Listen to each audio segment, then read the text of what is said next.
to Knucklehead Comics Tuesday. It's fucking Tuesday. We got Lay in the building. We got Cap in the building. Cabs can't make it tonight, but he's here in spirit on Lay.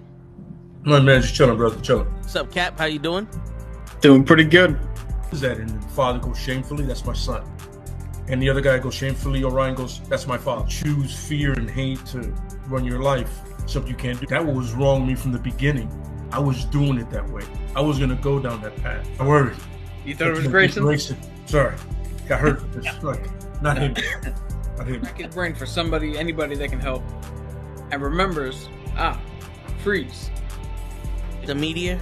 No, Randall Savage. With his knowledge and all other shit and his capacity to learn. Absolutely.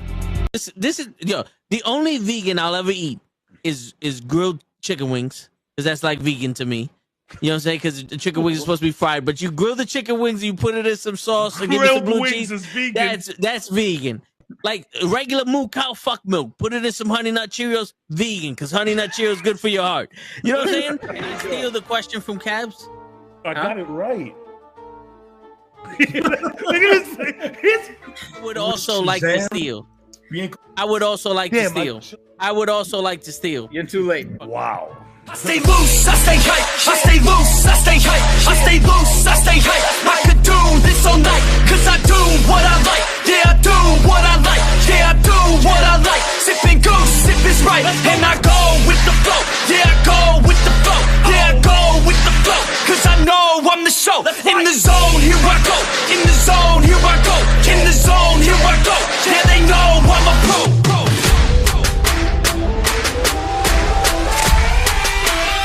Let's go, let's go!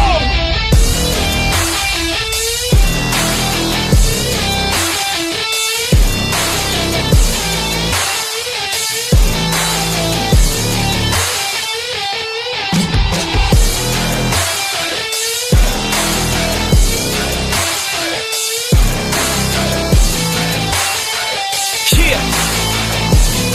Let's go! Here I go, I get lit, I get hyped for this shit! Right.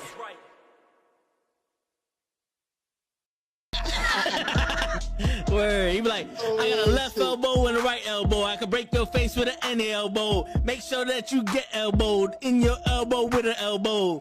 Got the arm ball, get the phone ball, get around with the bomb with the bomb ball. Daddy's gonna take you to Jersey Shore. Turn it off. I'm doing this tonight. Tap already fucked up the song, but it's alright, cause it's Tuesday, baby. Come on. We got Deadpool and we seen that Wolverine's in the scene, and we gonna review all this with the song. Wait a minute. Life is a mystery. Everyone must stand alone. I hear them call my name, and it feels like home. Flame on! What's going on, everybody? It's fucking Tuesday night. Wait a minute, I don't get a fucking song? No, You don't get a song. Off. Yo, no, my What people, the you just got serenaded, all right? in my defense, all I did was turn my camera on so Pro knows that I was ready. I didn't know it was gonna jump back into the fucking thing. You didn't go into the green room, but it's alright though. Don't fuck it up for everybody. Control that shit. That's you guys. Don't fuck it up for everybody. It still worked out well. That's how it's gonna go in the Knucklehead fucking episode. It's gonna be a little off the rails, but that was cool. That was dope. Fuck that. The intro was on point. Facts. You got to worry about it, in the right? building. If you know, you know, and if you don't know, well, too bad, motherfuckers. Right, we in the building. We in the building. That works. That works. Oh, that's how you intro an episode. Right. Now we're about to talk about viewers. Yes. Poach is making a special appearance on Tuesday. Facts. That voice that you're hearing right now. Yo, Poach is in the building. and that intro wasn't the only surprise we had for the night. We got a big surprise It's gonna come a little later, but I got a surprise for y'all, motherfuckers. Oh shit. We didn't want you. Show, but show actually fucking saw Deadpool and Wolverine.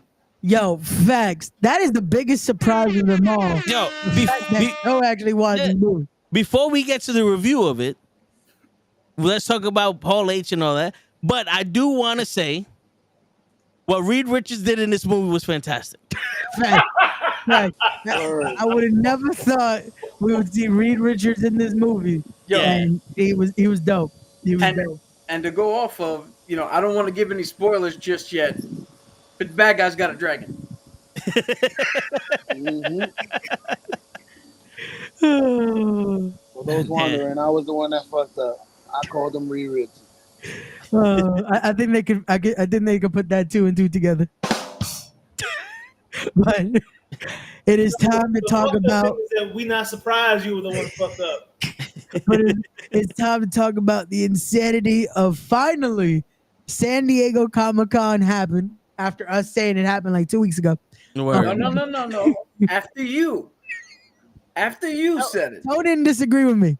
Toe did not disagree with me, so we're going down together.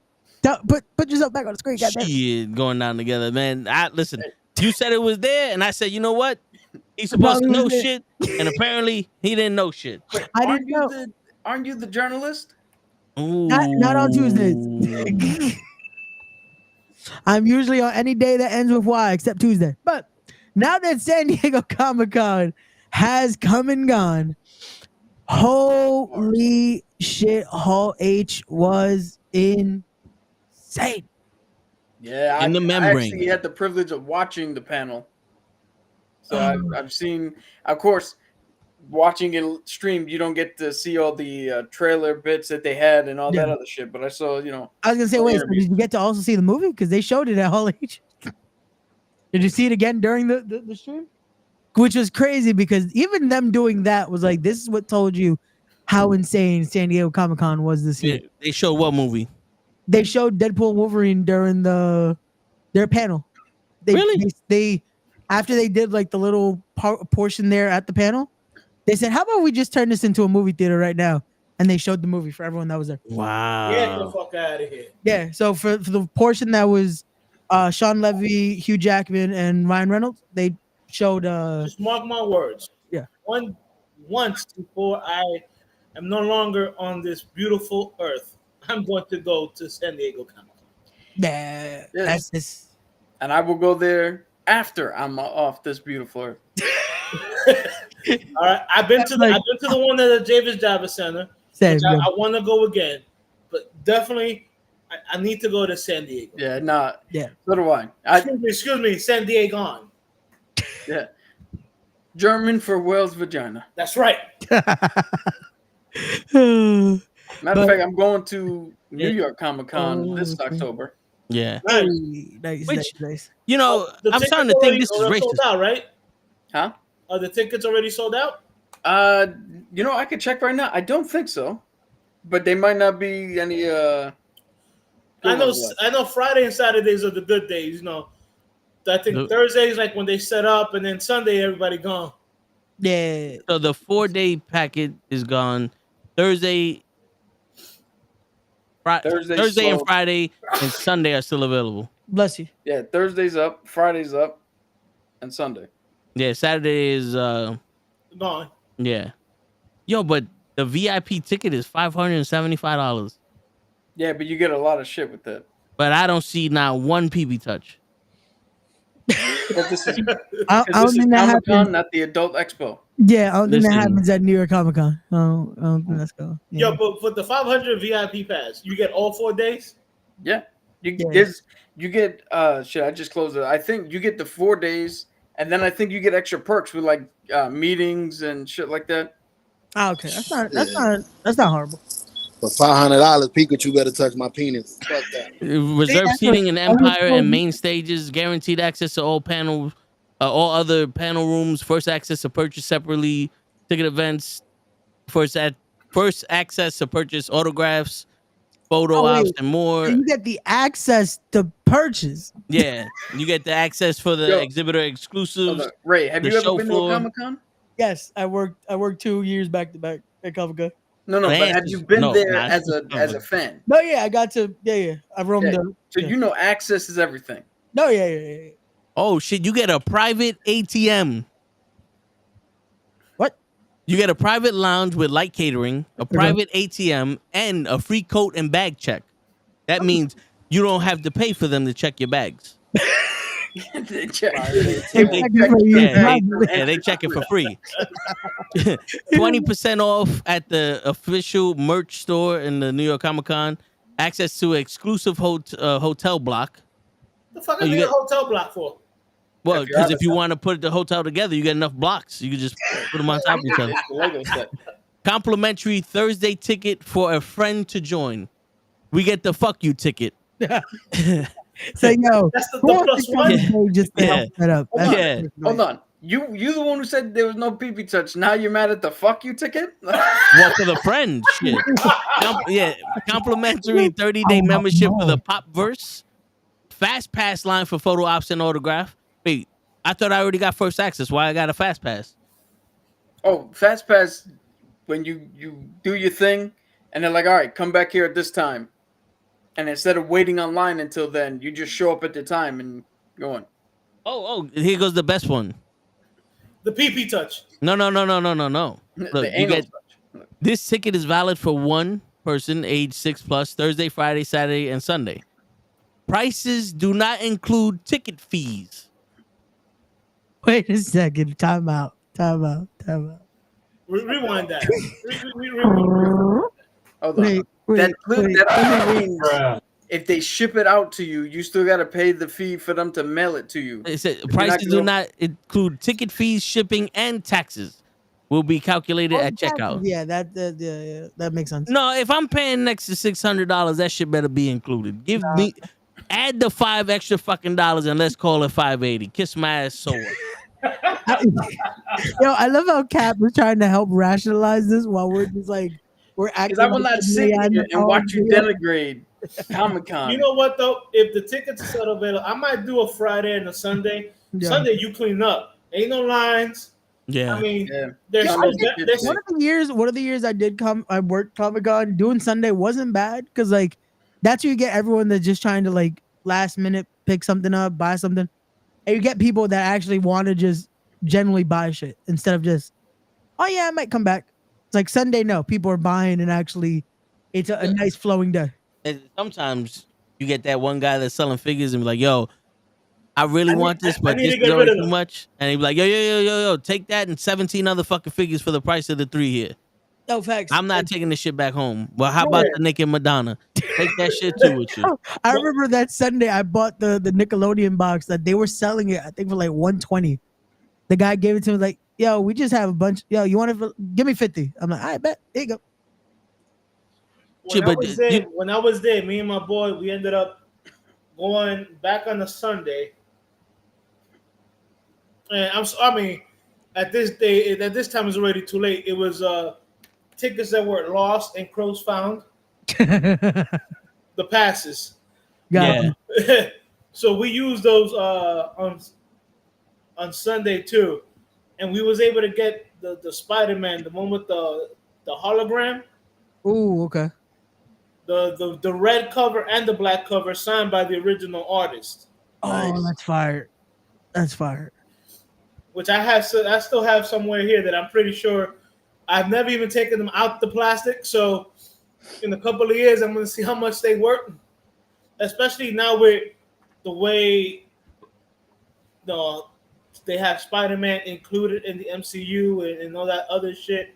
Oh yeah, you'll make some. It might be worth some money. Yeah, you'll make some nice money off those right there. Yeah, anything to help Toe buy some hookers. I mean, Facts. Facts. We gotta donate the cause to the hookers and chuleta cause. That's Word. 'Cause not all of us can afford those babies. agency. So by the way, not only we buying hookers, we buying cocaine. All right, or all the other 130 references that they used in this movie. Yo, word. Devil's Do Dandruff. you want to build a snowman? You want to be? That's what we can. That's the one thing Feige said no. Can't have cocaine. Oh man, I can't wait. Real Okay. quick, before we get into everything, I've always wanted to do this. So for you three, Yeah. top 5, blind rank these superheroes. Okay. Okay. Aquaman. 5. Yeah. 5. Yeah. All right.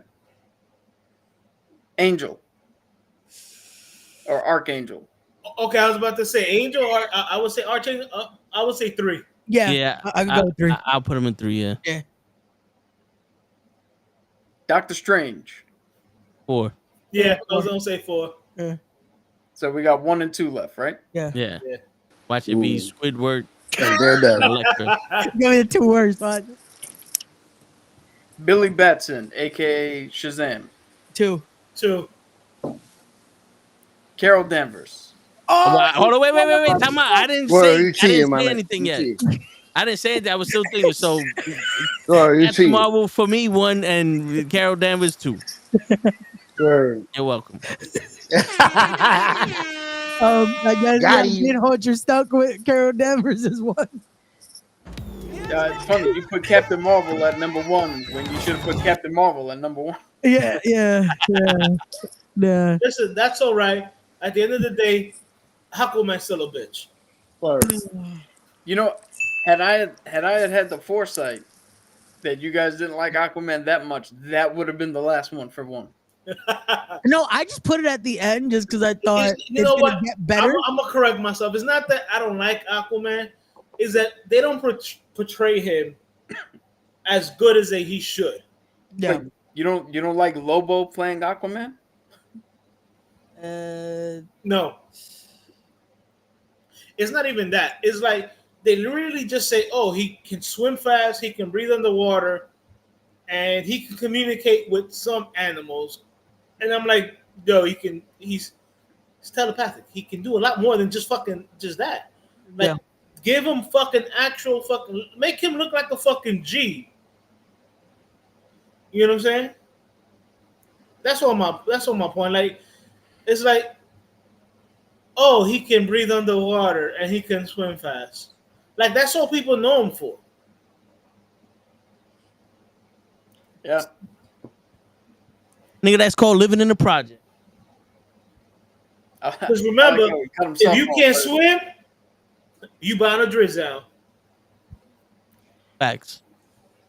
So Comic-Con news. Okay, so from Hall H, do we just start with the main one? The reason why we went nuts? No, Yeah. Let's just start. We leave that to the end.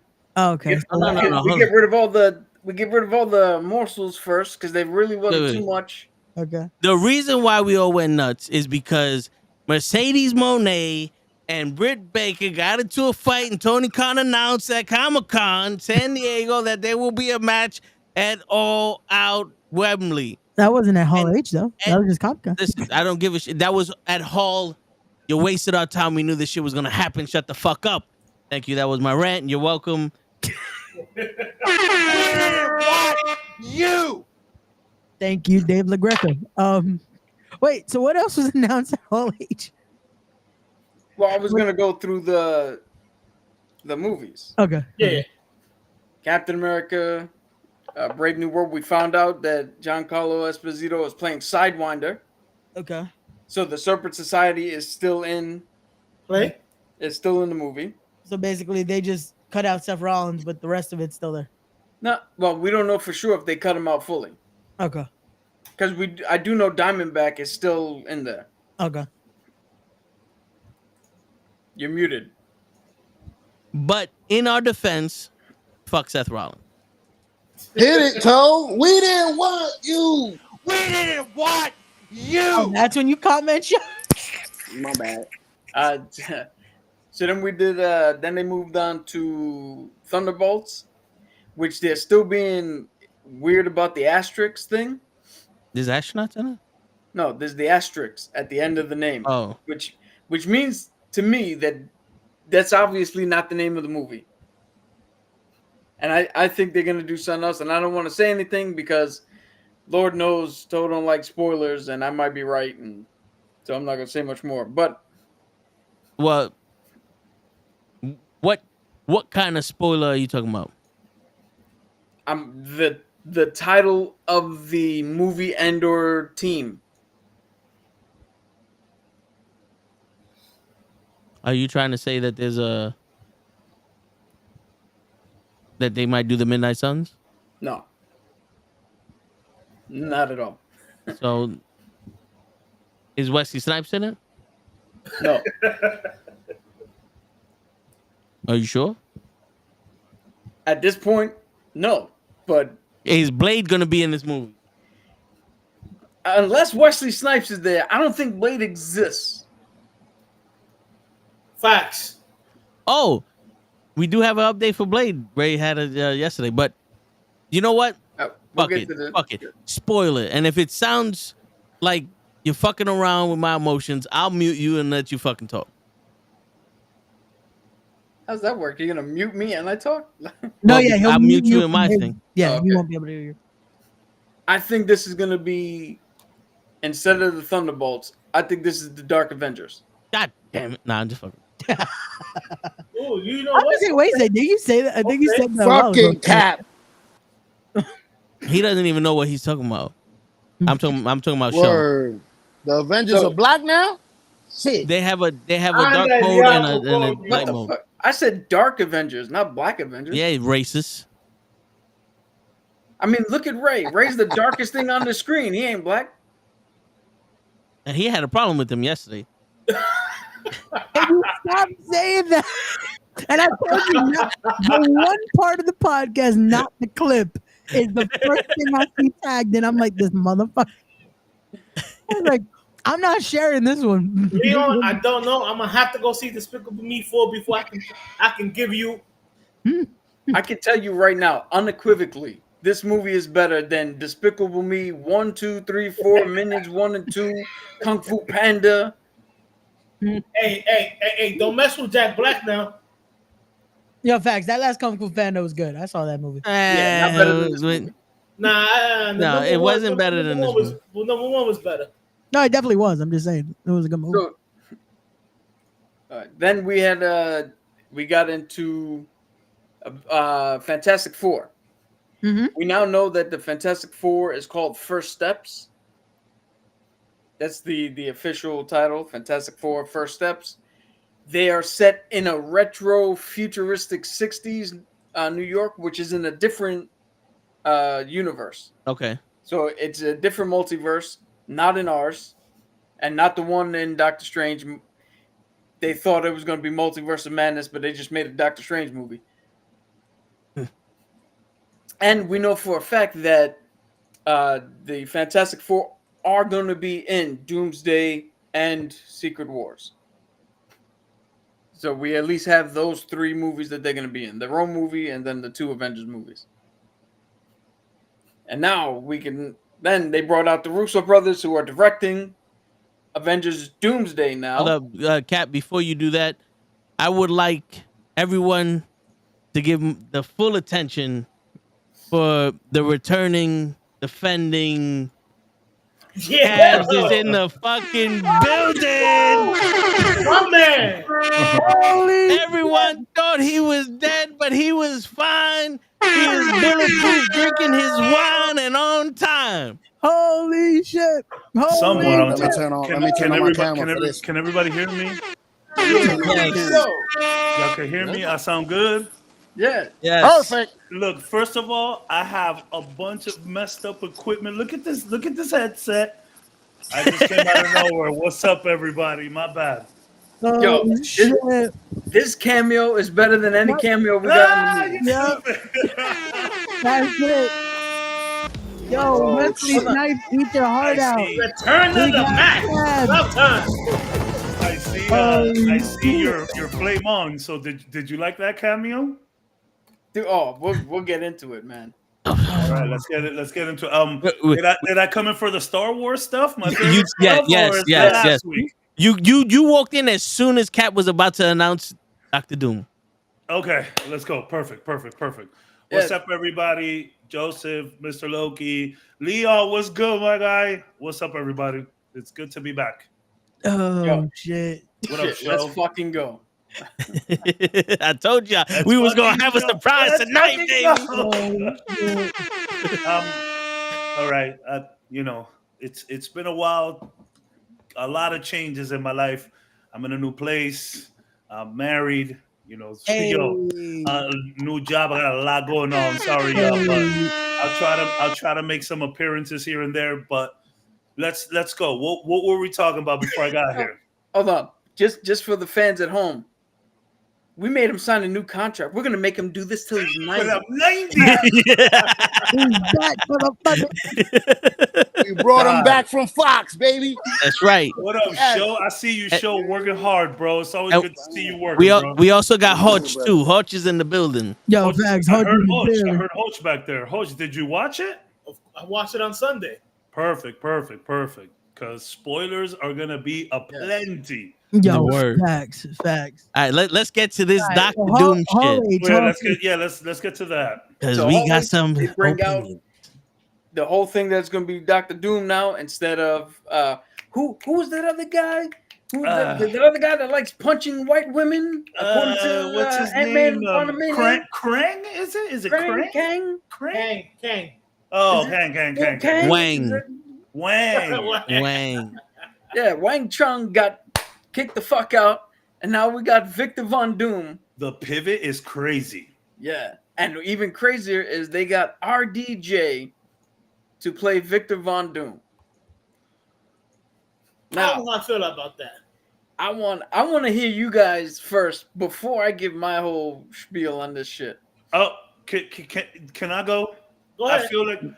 I feel like nothing is correct and nothing is wrong in terms of how you feel about this RDJ shit. Is it desperate? Yeah. Is it a cop-out? Yeah, sure. Yo. Hold on, give me a sec. All good. Give me a sec. Here you go. Is it a cop-out? Sure. Is it gonna work? Perhaps. Is it not gonna work? Perhaps. Like this I feel like we just don't know enough about what's going on. Like, is this just gonna be like a whole new character that he is portraying? Is it going to be linked to Tony on some like Tony is a descendant of Doom, or vice versa? Is gonna be like a Kang situation where Reed Richards was a variant of Kang, but they're just gonna do that with Tony now? Like, what's gonna happen? You know what I'm saying? I feel like there's so many things. Like, everything is yes and everything is also no. Is it gonna work? Sure. Can it possibly blow up and not work? Sure. I feel like everything can happen at the moment with this news. I don't know what to make of it. I just don't know enough yet. Yeah. I personally do not see this being the Dr. Doom we grew up with. My phone is being stupid. Because of RDJ or because of... Yeah, because... So I see Dr. Doom. Yes, he's arrogant. He lets his... he that's one of his weaknesses. That's how people beat him. He's a smart dude. Not saying that Robert Downey Jr. can't play smart. But I see Dr. Doom as one of those people that when they tell you something, you listen even if you don't respect him. Like, he's a scary motherfucker. Like, that command, like, he has one of those, I've said it, so it shall be done type niggas. Yeah. And I see a lot of flamboyancy and a lot of, like, charisma exuding RDJ. Yeah, for sure. And Dr. Doom doesn't have that type of charisma. Not that exactly. Yeah, I'm so confused about it. Like, I think it would have been much better if we don't tell anybody and there was like voice alterations and he just has his mask on the entire time, and then we just see like a weird flashback or maybe the mask comes off somehow and then we see it's RDJ. Like, again, this can go, what I mean by this is that this can go in any direction.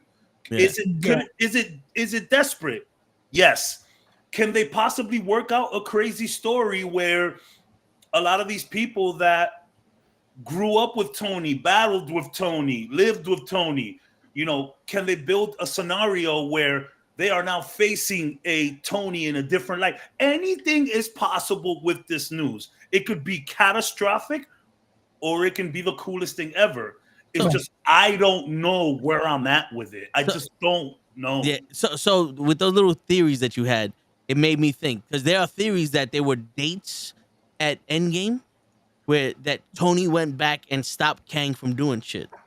Now, when you fuck with the past, it tends to fuck back with you. Yes. That's the rule. So, You never know. There might be a variant of Tony Stark that had to pick up the persona of a Doom type character. 100%. Rule over all this shit. Yeah, what he did. He knew you kill one, another one's coming. What I will say, and the only positivity towards this that I have is that the fucking gang is back together. We got the Russos, we got the Christopher, whatever his name is, the writer of Winter Soldier, Endgame, or one of the writers, and we got RDJ. We got the gang back. Yeah. So again, this could be horrible. This could be horrible. You know what's funny? Leave it to Tony Stark to be the person who does both. Live long enough to you either die the hero or live long enough to be the villain. Like, he's done both. Like, both he died. Now he's still gonna be the villain. He died the hero, but he is also the villain now. So again, the only positive thing I see about this, the gang being back together. But I just don't know truly what to think about it. Is the word indifferent? What's the word? Yeah, that makes sense. I just don't know. I need more. Yeah. Like, is this gonna be real Doom, or is this gonna be smoke and mirrors? Like, is it gonna be like, is this gonna be like some kind of like is it gonna just be a whole new character that these people don't know, played by Robert Downey? Are they gonna know who he is? And so much questions. My bad, Ray. Go ahead. No, I was gonna say, I'm hoping at this point it's just infamous Iron Man. Well, If we go that route. Well, shit. So that's what I'm saying. There's a couple of comic book runs that they can pull from for this. There's a couple of Elseworld what if shits, but like there's a couple, like, I don't know, man. Like, there's options. There is definitely a lot of options. The problem is what's gonna hit, what's gonna actually be the best point to go from this, and it needs to be perfect, where it doesn't seem like just the cop out, you know? Yeah. Don't get me wrong. Right now, that's what it looks like. It looks like a cop. It looks like they went with a safe bet. They went with a known entity. Yeah. Because we popped. I remember we were on the podcast. Me and Toe were live on Saturday. He's adding me to shit. You were here, motherfucker. We were live. There is footage. And popping? I don't remember popping. I remember going, oh, bro, you chose him. You said, give me a second. Because I was on some. That's exactly how I feel. That's exactly how I feel. Because it's like, okay, obviously the Russo brothers, the writer Christopher. Can you guys get that name for me? If anybody got a shot, the writer from he did Winter Soldier, Infinity Wars, Christopher Rogan, some shit like that. Obviously they all got huge amounts of money for this. Yeah, definitely. Obviously. And money is the determining factor every freaking time. Christopher Marcus? There you go. But did they agree to this because of the money only, or did Feige present a good idea?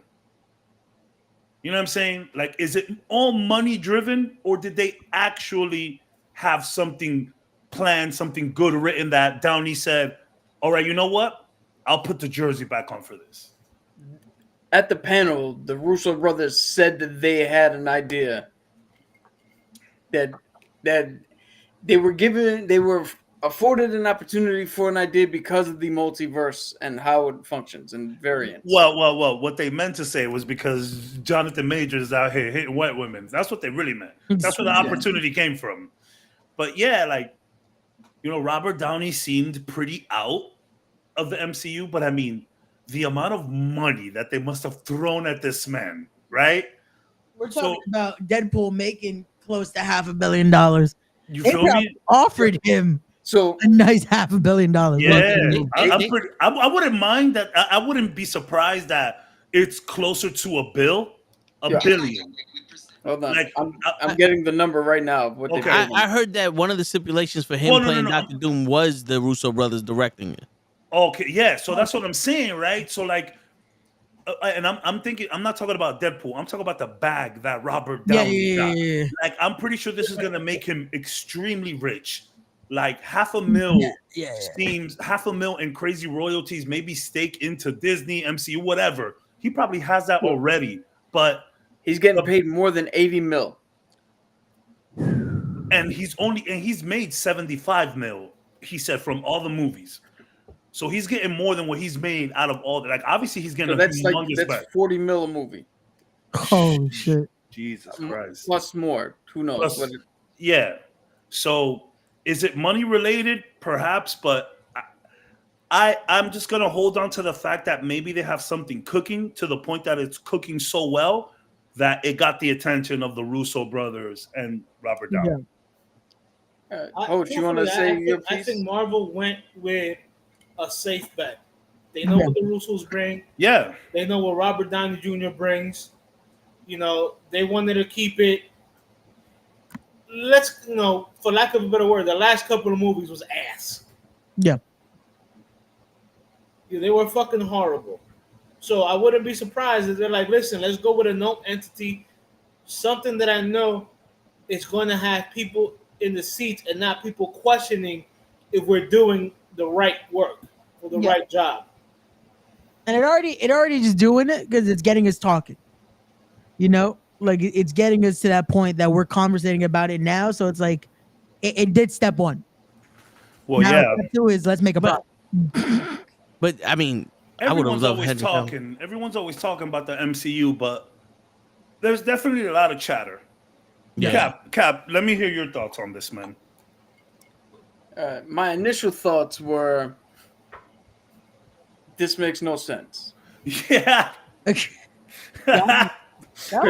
when Toe ran into my room and woke me up and said, Robert Downey Jr. is Dr. Doom. And I went, what? What? And I looked it up and I went, what? Now I've had some time to think about it. And I see three options here. Option one is he's playing Victor Von Doom And from another universe. And it has nothing to do with Tony at all. Yeah. His look being of Tony, it's going to be one of those things where like Inconsequential. Yeah. Yeah, Spider-Man is going to look at him weird, but Doom is going to have no idea why. Right? That's one. Yeah. Two, I got that idea because they literally said he's playing Victor Von Doom.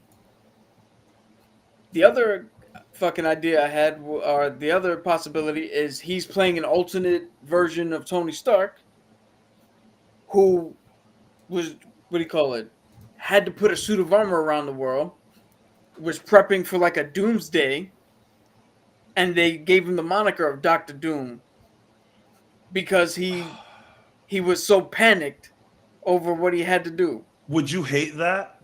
Yes. I would hate that. I got that idea because Robert Downey took off the mask and said, "New mask, same task." Yeah. God damn it. I knew that you were just gonna bring me down with your correct ideas. God damn it. And your logic. Your freaking logic. Here's the third thing. The third thing is yo, Cap, I would hate that so fucking much. Oh. The third, well, you guys already said infamous Iron Man. Well, that's what I thought it was going to end up being. Yeah, but I mean, that could be the path they do. Yeah. Especially when they announced RDJ, I was like, okay, if this, and the thing is, a reason why I feel like a lot of people also think that his Funko went up like crazy. Yeah. Bro, to the point, it was, I think, valued at like $20 before this weekend. So now it's up to $190 a Funko. Jesus Christ, for nothing. Just because of the rumor. So imagine. I can't wait for it not to be infamous Iron Man, just for it to be like, who bought this shit at $190? So yeah. So the third option I have is we're being swerved, Yeah. and Robert is gonna be on Doctor Doom, and then in Doomsday we'll find out the real Doctor Doom, Krasinski style. who then goes on to Secret Wars. Okay. I'm hoping it's that. I'm hoping it's that. Where I finally landed on this is the realization that my favorite comic book villain is never going to be fully realized on screen. Damn, that's sad. So I have no choice but to resign myself to the story and just whatever they put up there, surrender. I'm going to watch. My man is gonna surrender.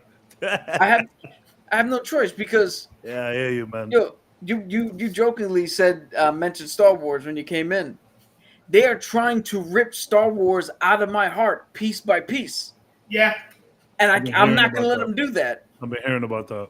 And I'm not going to if that's what they're going to do with Doom, or in my estimation, if that's what they're going to do to Doom, I'm not going to let them rip Doom from me. I'm just going to Do you hold any kind of hope the fact that it is the Russo brothers and it is Christopher that wrote that gives you no hope at all? No, because he came out, pulled off the mask, and instantly did the Iron Man pose. He can't turn it off. Not be Iron Man. Yeah. Damn. And I hate how logical this guy is. He just fucked it all up for the whole internet. The only small hope that I might hold on to is the fact that RDJ is a very good actor. For sure. And if you might be able to pull out the performance of a fucking lifetime from him by telling him, hey, you get to come back, but as this entity. This is a playground you haven't played in before. Yeah. This is something you haven't done before. So yeah, you're back, but this is a new experience for you to enjoy. That's the only sliver of hope that I'm holding on to. So what if we and you know what though? You just made me think. So if we get RDJ as Doom, Victor Von Doom, and he's just a different character and he's just in the mask the whole time, then it was a desperation Hail Mary throw. So that's the thing, right? Like they sort of, which is what the MCU's been good at doing the last couple of years, is backing themselves into these weird like corners, because it's like if he is just Victor Von Doom, then you literally just put RDJ there to get it. The internet's correct at this point. It was a desperation play. You threw the Hail Mary. Yep. And then if you do make it some multiversal shit, that also may not land with other people. And then if you just make it like this is like evil Tony Stark, then his death in Endgame kind of loses some value to it. So it's like, now, I'm still always gonna look at Iron Man. To me that death will never be sullied by anything. Cabs, you are correct. It will never be Except sullied. Disney just learned the wrong lesson. Disney just learned that putting a character that died in a movie doesn't necessarily mean it sullies the death. Which that's what I'm saying. Like to me, it won't sully it, and that's something that I wanted to bring on here, right? Like I see a lot of people saying that on the internet, and Logan coming back, and if RDJ comes back, like at the end of the day, we still have those moments, and I've said it on this very podcast, right? Like remasters and remakes of video games, right? People get so upset at those. But the original project is still there. If you want to be if you don't want to be so cynical and critical about it, like all of these characters, as similar as they technically are from different worlds and different universes, so they're different. That death, like I said it, that death will never be sullied for me, but I see it being sullied and messed up for a lot of other people who are over it And I'm not mad at you for feeling that way, but you just brought back Logan, and hats off to Hugh Jackman, because I felt like he was acting his ass off. Like, this was Logan, but it was totally a different Logan. Like, Yeah. I felt the difference. I can't wait to talk about it when we get in depth into that. Man, this guy really said, okay, y'all want Logan? All right, yeah. I'm gonna show you why I've been the only Wolverine the last 20 some odd years. I'm gonna show you why, even if it doesn't make sense chronologically, this is why people call me for movies to be the Wolverine. I'm gonna fucking show you guys. Yeah. And man, he did it. I'm doing this till I'm 90. Yeah, till he's 90 for sure. So let me ask y'all a question. Now, Avengers Doomsday leads into Secret Wars, and we have it like in the comics. Doom was one of those guys that picked people from different universes and all other shit. Do you see this Doctor Doom almost more like the dude from the X-Men cartoon that took the X-Men and put them in his game show and all that? Like Mojo? Mojo? Yeah, but but not like that extravagant, but someone who's would he be more comical? Like he's more of a manipulator. Like he's doing this for his own enjoyment, but not as flamboyant as, you know what I'm saying? Like because Doom is for like what he thinks is the greater good, whereas what you're explaining, it's a little bit more vain. Yeah, for his entertainment. Yeah, man, I hope not, because that's the one thing about Doom. It's never for entertainment. It's always for his vision of what a perfect world is. Correct. You know what I'm saying? Very Thanos-like. So it better not be that shit. God, you guys are pissing me off. I've been here 15 minutes. Yo, I might have something that makes you happy. Please. Oh, shit. Okay. You said something that triggered something in me. You trigger my trap card. Yeah. I know where we can find this performance that he needs. Whether he's playing Victor Von Doom or Tony Stark as Dr. Doom. Yeah. In Endgame, when he came back and told Cap, you said we would lose together and you weren't there, you're a liar. Yeah. That's the guy we need. That's the Doom. Oh, okay, If they're sticking with the comic book reasons of why Battle World was created, that's where he needs to pull his performance from. The pain, the hate. The pain of nobody but me has figured out what's going on and how to stop this. Yeah.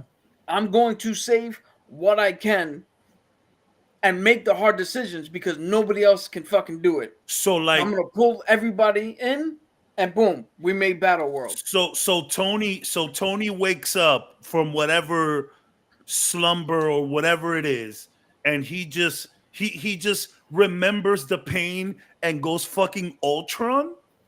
Or just goes Ultron. It can either be that or it could be he did come up with his Doombots, because we saw in Doctor Strange. They look like Doombots. They are 100% yes. He made his suit of armor, and then he figured out that, oh, this isn't going to be enough because of what's happening.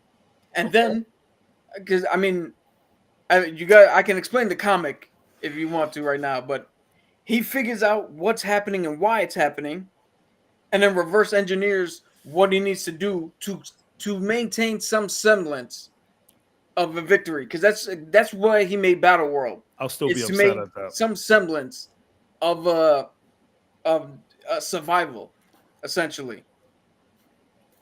And that's why we need that guy who was not desperate, who was not vain, but who was sitting there going, "We had a fucking plan, and you didn't stick to it. Yeah, you left and me. I had to fight this shit on my own. Yeah. Do you want me to fight this on my own? I got Fine. it. Okay.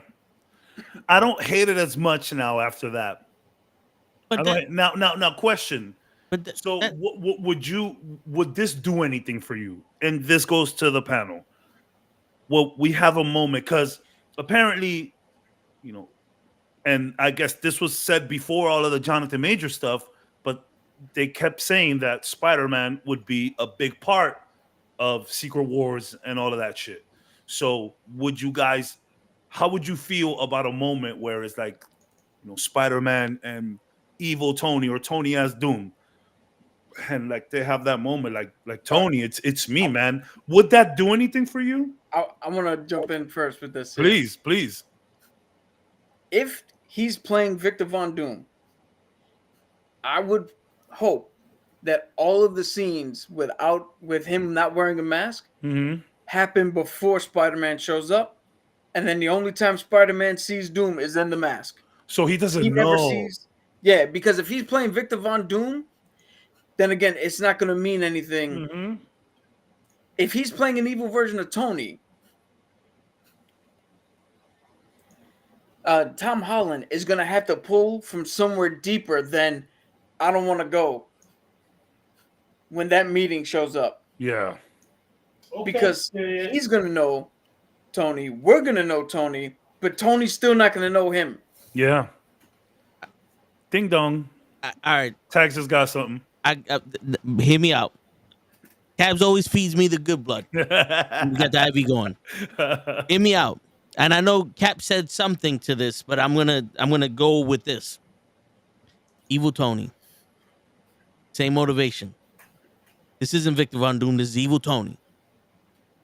He lost in his universe. Whatever. You know what I'm saying?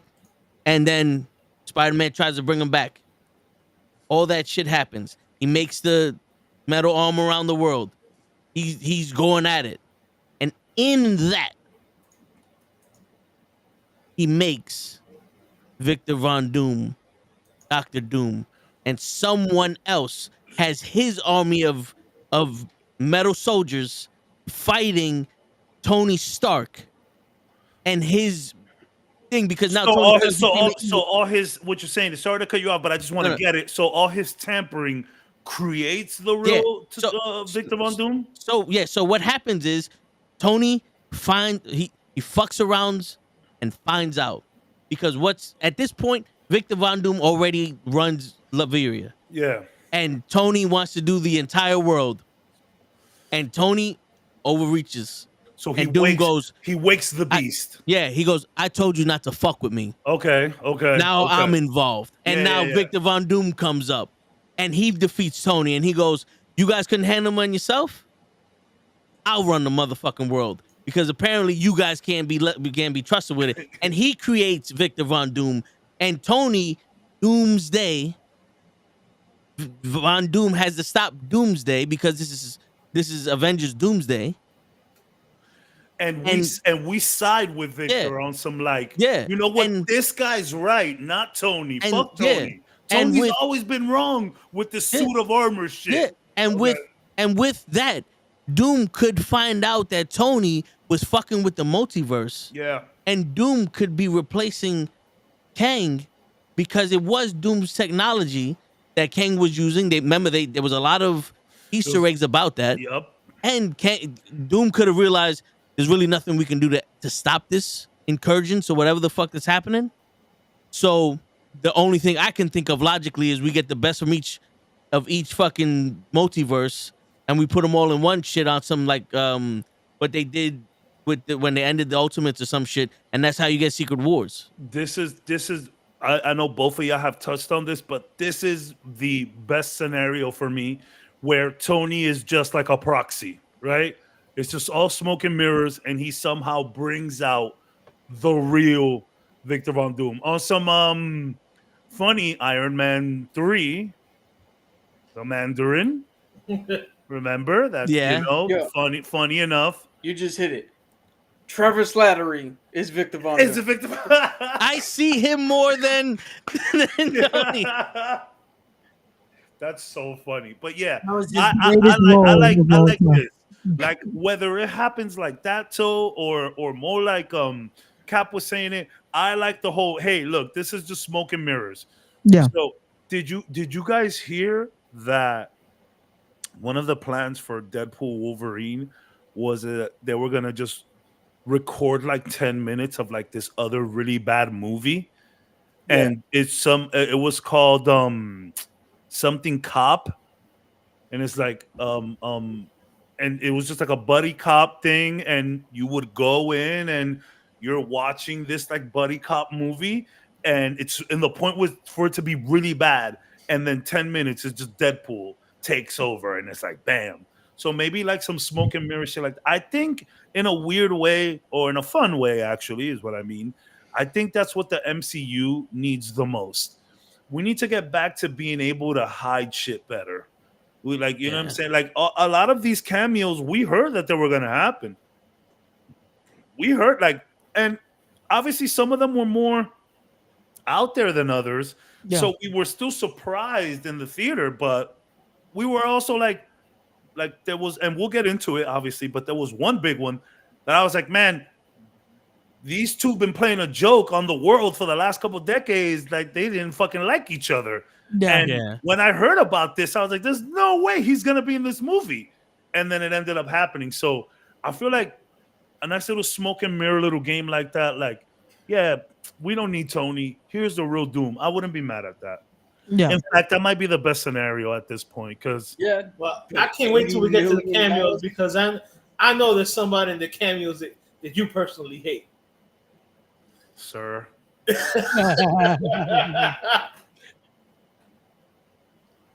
Sir. But yeah, it's weird news, but like Cap said, I'm gonna surrender. Let me see what y'all got. Yeah. I do feel some confidence that the boys are back. I've been dying for the Russos to come back. Like, let's see what they can do. I think that's why they're doing it. That's why Tony's back. That's what Cap said. They're putting it in hands that they trust. Yeah, man. Let's see some good shit, bro. Let's see. I'm not expecting Endgame, Infinity War, because there was so much positive buildup to that. Like I'm positive because but everything after Endgame has been amiss or negative in Marvel. There's been some good stuff there, man. Everybody likes to throw everything away. There's been some Shang-Chi. Eternals. That was good, but then Captain Marvel 2, the Marvels, the Marvels was fun. Yeah, it was fun, but I mean, I get it. No, I get what you're saying. Well, it came out at a bad time because the Eternals gave us questions no one answered.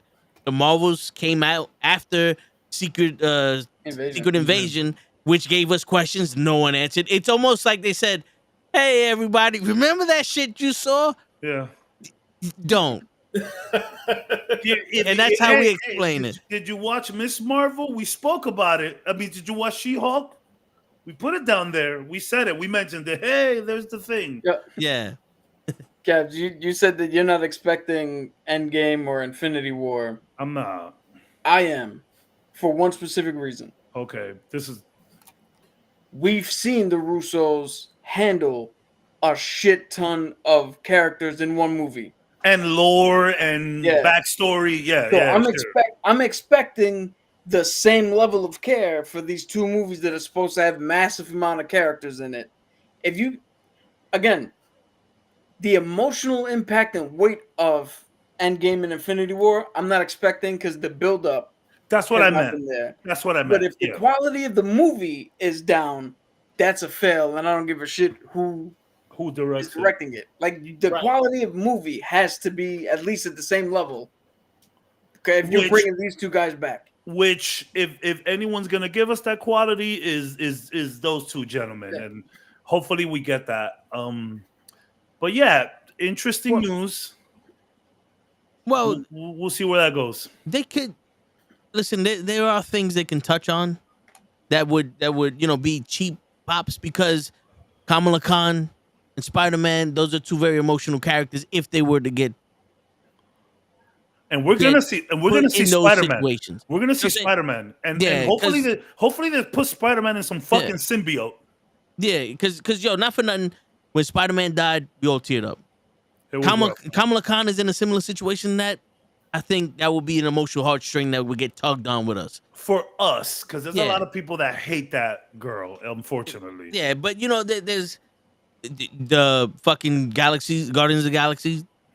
They have that shit going on, and I'm just, you know what I'm saying? Like, there's things that they can manufacture in this, For sure. and with Brave New World coming out, and which that shit got ruined for me. I saw the picture of the Hulk, so like with that happening, and It's hard to avoid that spoiler. That's difficult to avoid. Yeah, man, that's what it's kind of. Yeah. Like, Like I get that. that. Yeah, I get that you don't watch trailers, but that's difficult to avoid. I saw the trailer, but I avoided that part until my boy comes up to me and goes, "Yo, who the fuck is this?" And I see a picture of him. I'm like, God damn. That's you being a cocksucker.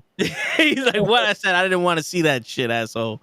But yeah, does he know that you don't watch stuff like that? Like, yeah, but he didn't know. Tabs knows me. I usually watch maybe one trailer and then that's it. I don't want to know anything else about the movie. Yeah. But it was truthfully on that trailer, it would have been hard to like dodge any kind of bullets because afterwards everybody was just talking about the fact that they had a Red Hulk. Yeah. It's in a lot of the material. Like the poster, I believe one of the main posters now has Red Hulk. So it's like it's so hard to miss that one.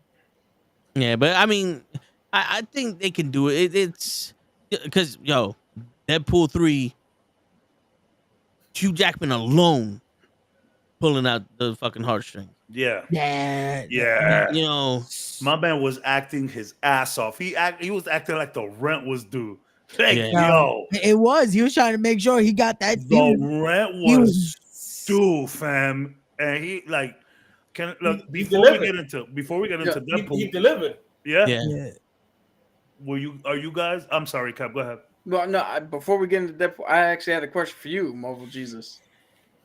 What? Because you weren't here for this. Yeah. What were your thoughts on X-Men '97?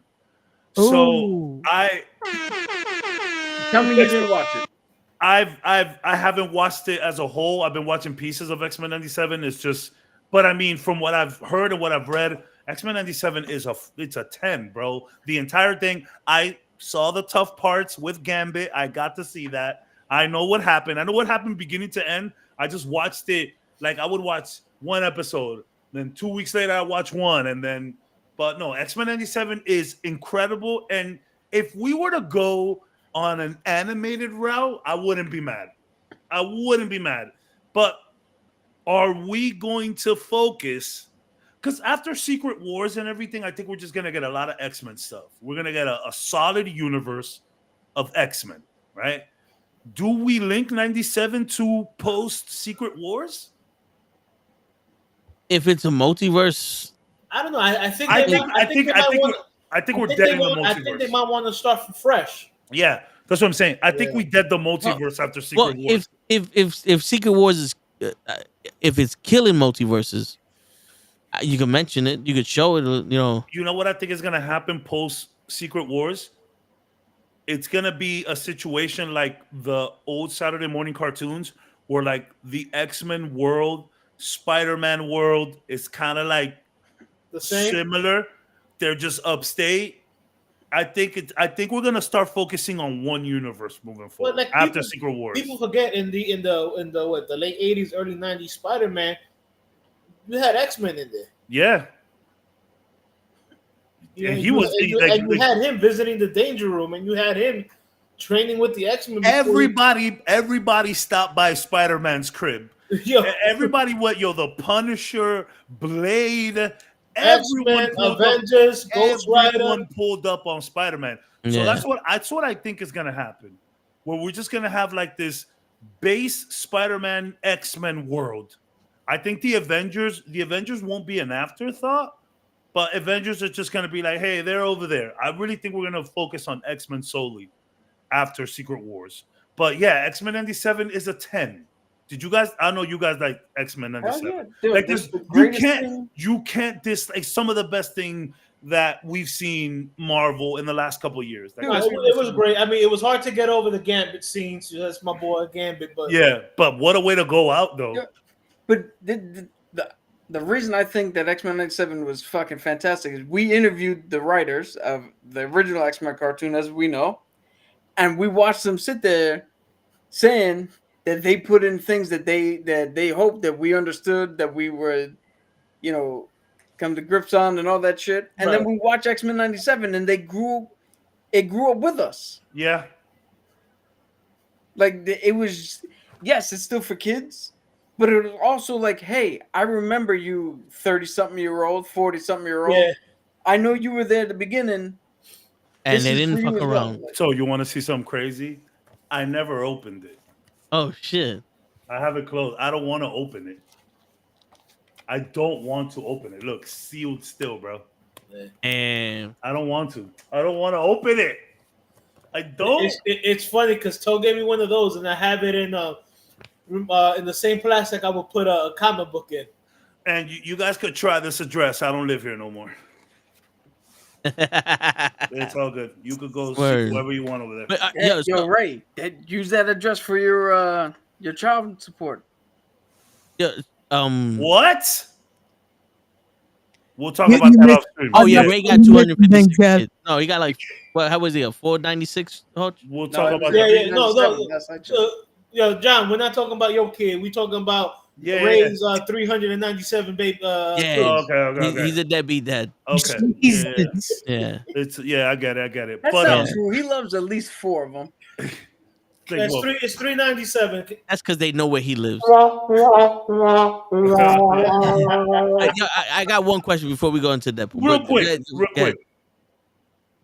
Do we show any love for the Cyclops redemption arc that Hell it is? yeah. That is X-Men 97. Yeah. Okay. I know Le hates it. No, Le no, you know- hates it. Oh yeah, No, big I time. got late to listen to me saying it. Yeah. I didn't say I got him to like it, but he got me. For real. I got him to listen to me saying it. Good. He's yeah. like, he's still a bitch ass. I mean, Like, he- yeah, Oh yeah. Let's still hates him. the first time where he like drops down on the beam, I was like, yes. And see, that's the kind of shit that there was a lot of like restrictions when you made cartoons back then. Yeah. We don't have these restrictions anymore, right? Like seeing him land with the beam, I've never seen him use his beam like that. My man, like, Yeah, just dropped out of the sky, no problem, no parachute, nothing, and landed with. I was like, come on, man, how is this not the coolest shit ever? I mean, Yeah. they did have it in a couple of the comics. Well, yeah, of course, but I'm talking about like cartoon. Yeah, you know, Because everybody, But like, that's the thing. A lot of people remember Cyclops from the 1990s cartoon. from the cartoon, yeah. Right, and they're like, "Oh, he was a bitch in the cartoons," and I'm like, "Yo, you guys never see him go crazy in the comics? That's what I'm saying. Like the he goes redemption arc. crazy in the comics." The redemption arc is crazy. Yeah. Yo, and the way that he was dodging shit with the beam also. Hell yeah, He no, was using that to fucking like almost skate around. animation was crazy. Yeah. It reminded me of that Castlevania animation. Yeah, Animation was great. it did, yeah. Fight scenes were amazing. Story was amazing. Magneto and Rogue was like, oh, to my heart. Like, yeah. Like I followed it very sporadically. Like I would watch one episode, a month later, watch another, like that kind of shit. But I mean, what else is there to say about X-Men 97? Shit was perfection. Literal perfection. it was. Literal The only other perfection. thing to say is the name's Gambit. Remember that. Remember, Yo, and you know, bro, there's no excuse anymore for bad ain't no front. storytelling and After that anything. episode, it took me at least 2 weeks to watch another episode. I was hurt. Yeah. I was hurt. The internet mourned together. Yet now, how you gonna feel when Sinister, got him trapped in an island and Gambit's a slave? Nah, I'm fucking with you. He got pruned. Yeah, but yo, so all right, we had this discussion before, but I was talking about this with one of the guys at work, and it was about certain characters cannot be gender swapped. Not gender. I'm sorry, race swapped. Okay. And it was, I was saying Magneto. how, well, yeah, Magneto was definitely one of them. Storm, And Black Storm, Panther. yeah, and like Blue Marvel, because these characters are based off of their history, their race. Yeah, you know what I'm saying, and like he made an argument saying that Magneto and Professor X are Martin Luther King and Malcolm X, pretty much. Yeah. And I'm saying true, but Magneto is a Jewish person from the Holocaust. Yes. if you need someone to be Magneto and represent you, why can't they have a similar character with different powers from the slave trade that hates white people? Him and Magneto have the same ideals on how they hate these people, but he would never work with Magneto because of that one similar thing. You know what I'm saying? Like why not create somebody like that? So I remember we brought this up a long time ago, and Cap said, Cap was like, I get it, but if you want to race swap Magneto, there's ways to do it. And I was like, no, impossible, no. I'm a little bit more calm on that now. I feel like there's certain ways that you can do. Obviously, I mean, if you want to just forego the whole Holocaust thing, I mean, it's such a big part of his person, of who he is. And Yeah, but it's a touchy subject.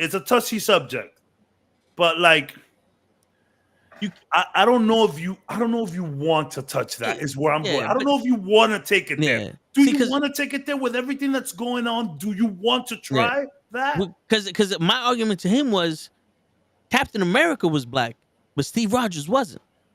You know what I'm saying? And that's perfectly fine. Someone who took over the mantle. That's fine. Yeah, I'm okay with that. Yeah. You know what I'm saying? Because that's my thing. Like, you can't have. Well, you could have a black guy go beat up Hitler, but at that time he was everything that Hitler thought was perfect. Yeah, going to fuck him up. They did that on purpose. You know, Blue Marvel. A white guy's not gonna be able to. A white guy's not gonna take that racism. Like it's not gonna fit with all the shit that happened when they found out he was black. Give me 1 second, bro. I'm getting a fucking weird phone call. Give me a sec. All right, my bad. That's all good. I'm just gonna mute you so that way. But you know, like you can't make Blue Marvel white. Not with his experience. Yeah. You know, like he has to be a black man. Like you can make other characters other things. Like Reed Richards, he doesn't have to be white. Correct. Yeah. You know, Doom, as Cap said it, is from Latveria. I don't know who lives in Latveria, but mostly white. It's Eastern European. Yeah, you know what I'm saying. So that's what that's where he's from. That's the people he protects. That's what he reps. Cyclops is just a dude shooting beams out. I told him, I said, I had no problem with Johnny Storm being black. What I had a problem with was Sue Storm being white.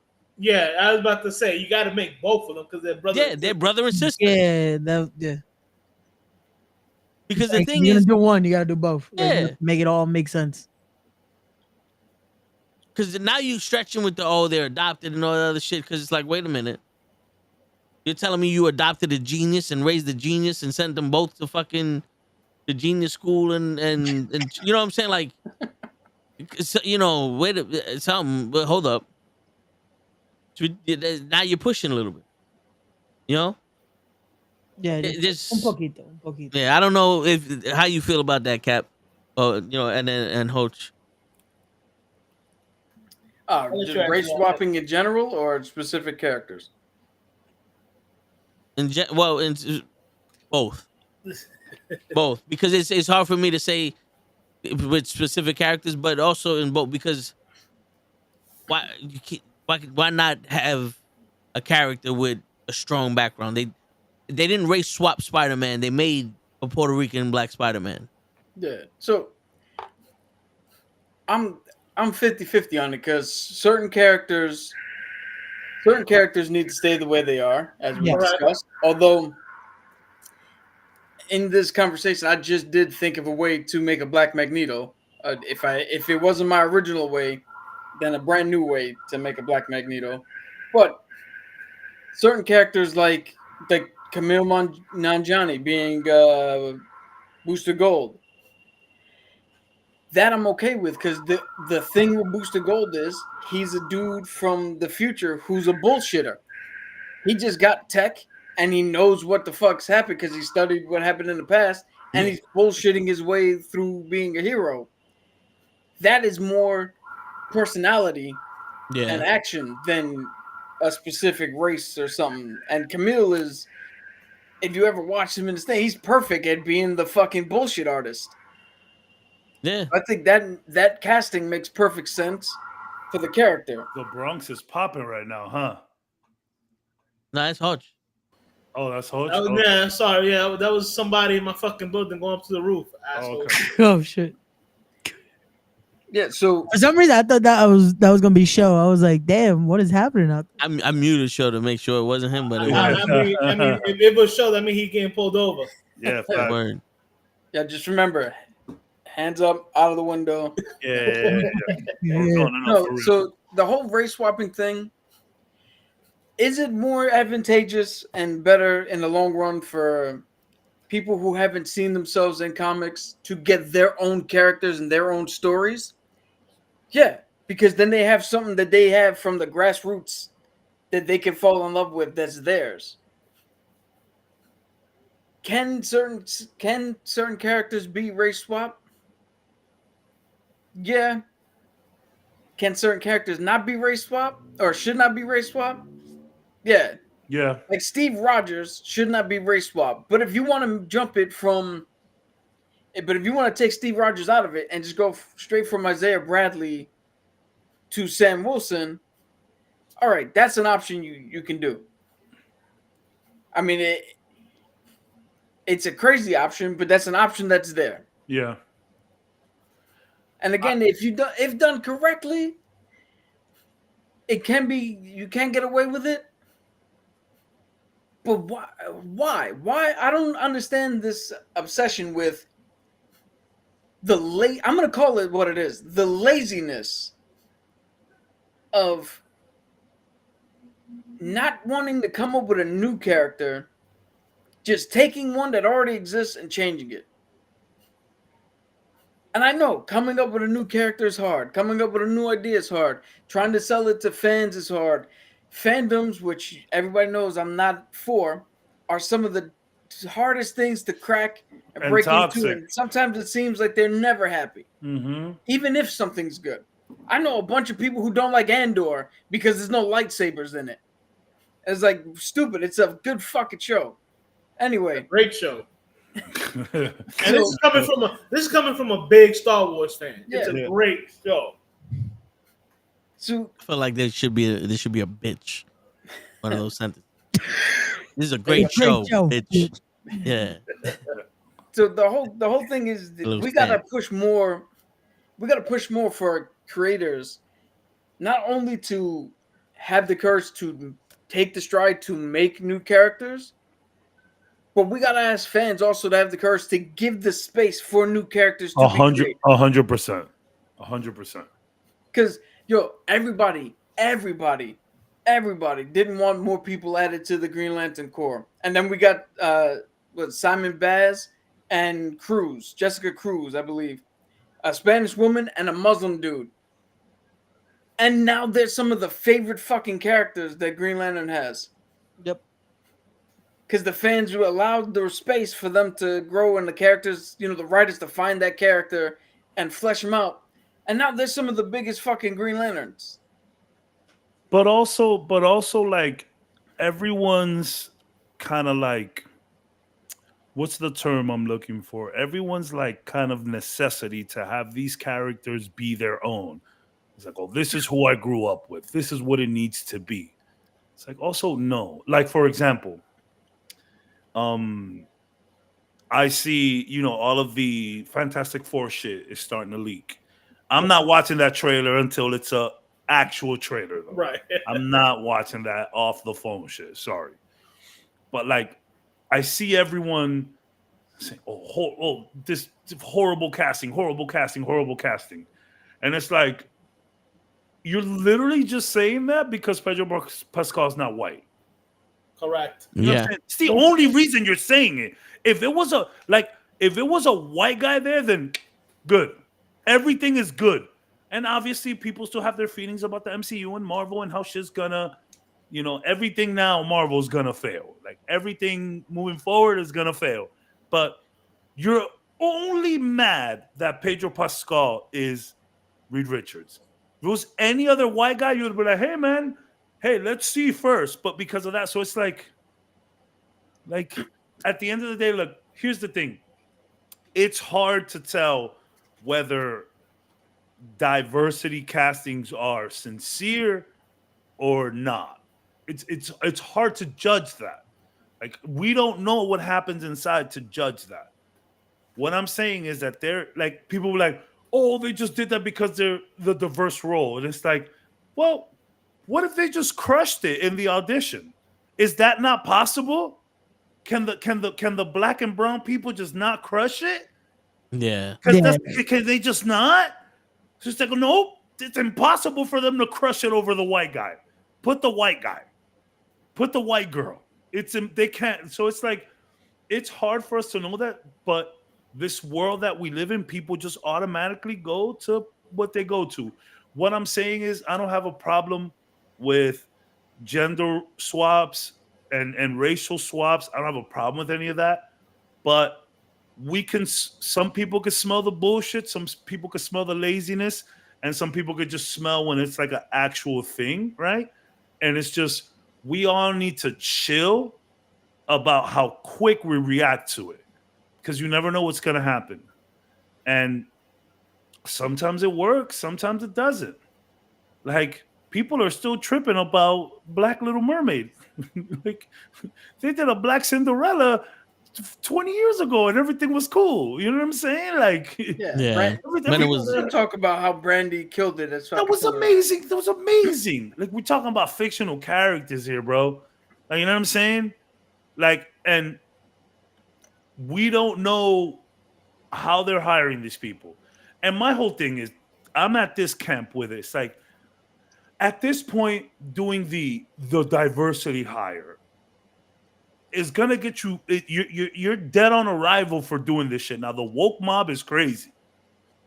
I think it's ridiculous what they've done with the word woke, though. It upsets me so much. Y'all took that from us. Y'all let the white people run with that.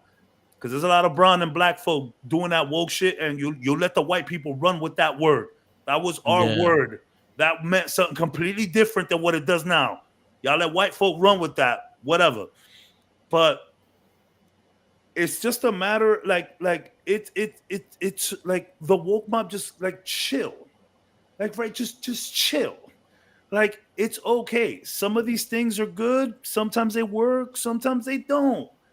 Like, let's just chill. Like, who cares?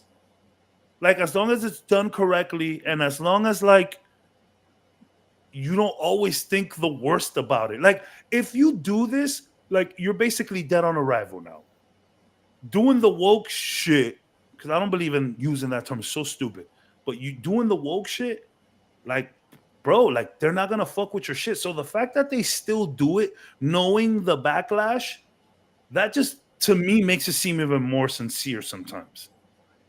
Because if, like, you could just go with the white person, or go with the comic accurate or character accurate or whatever. You know, put the white guy there. Don't put the female lead. Do things exactly how the internet wants so that you can prosper. But no, they still want to tell these stories the way that they're telling them, even though they know the backlash. That, to me, makes it seem more sincere. Yeah, that's when it's genuine instead of just, well, we could just do this to go with the norm. But it's like, no, let's also go with what's going to be best for the film as a whole. And that's what I'm saying. Like, when you hear people say, oh, you're just doing the diversity hire. It's like, what if the diverse person was the one that killed it? Yeah, they were the actual better hire here. It reminds me of J-Lo doing Selena. I'll never forget this. When I was a big Selena fan as a kid, still a Selena fan.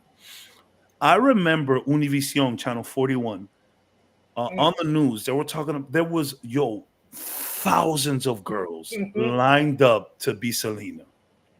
And then they picked J-Lo. And they were like, oh, she's Puerto Rican. She's not even South American. What is this? This is crazy. Yeah, and it's like, yeah, well, J-Lo has acting experience.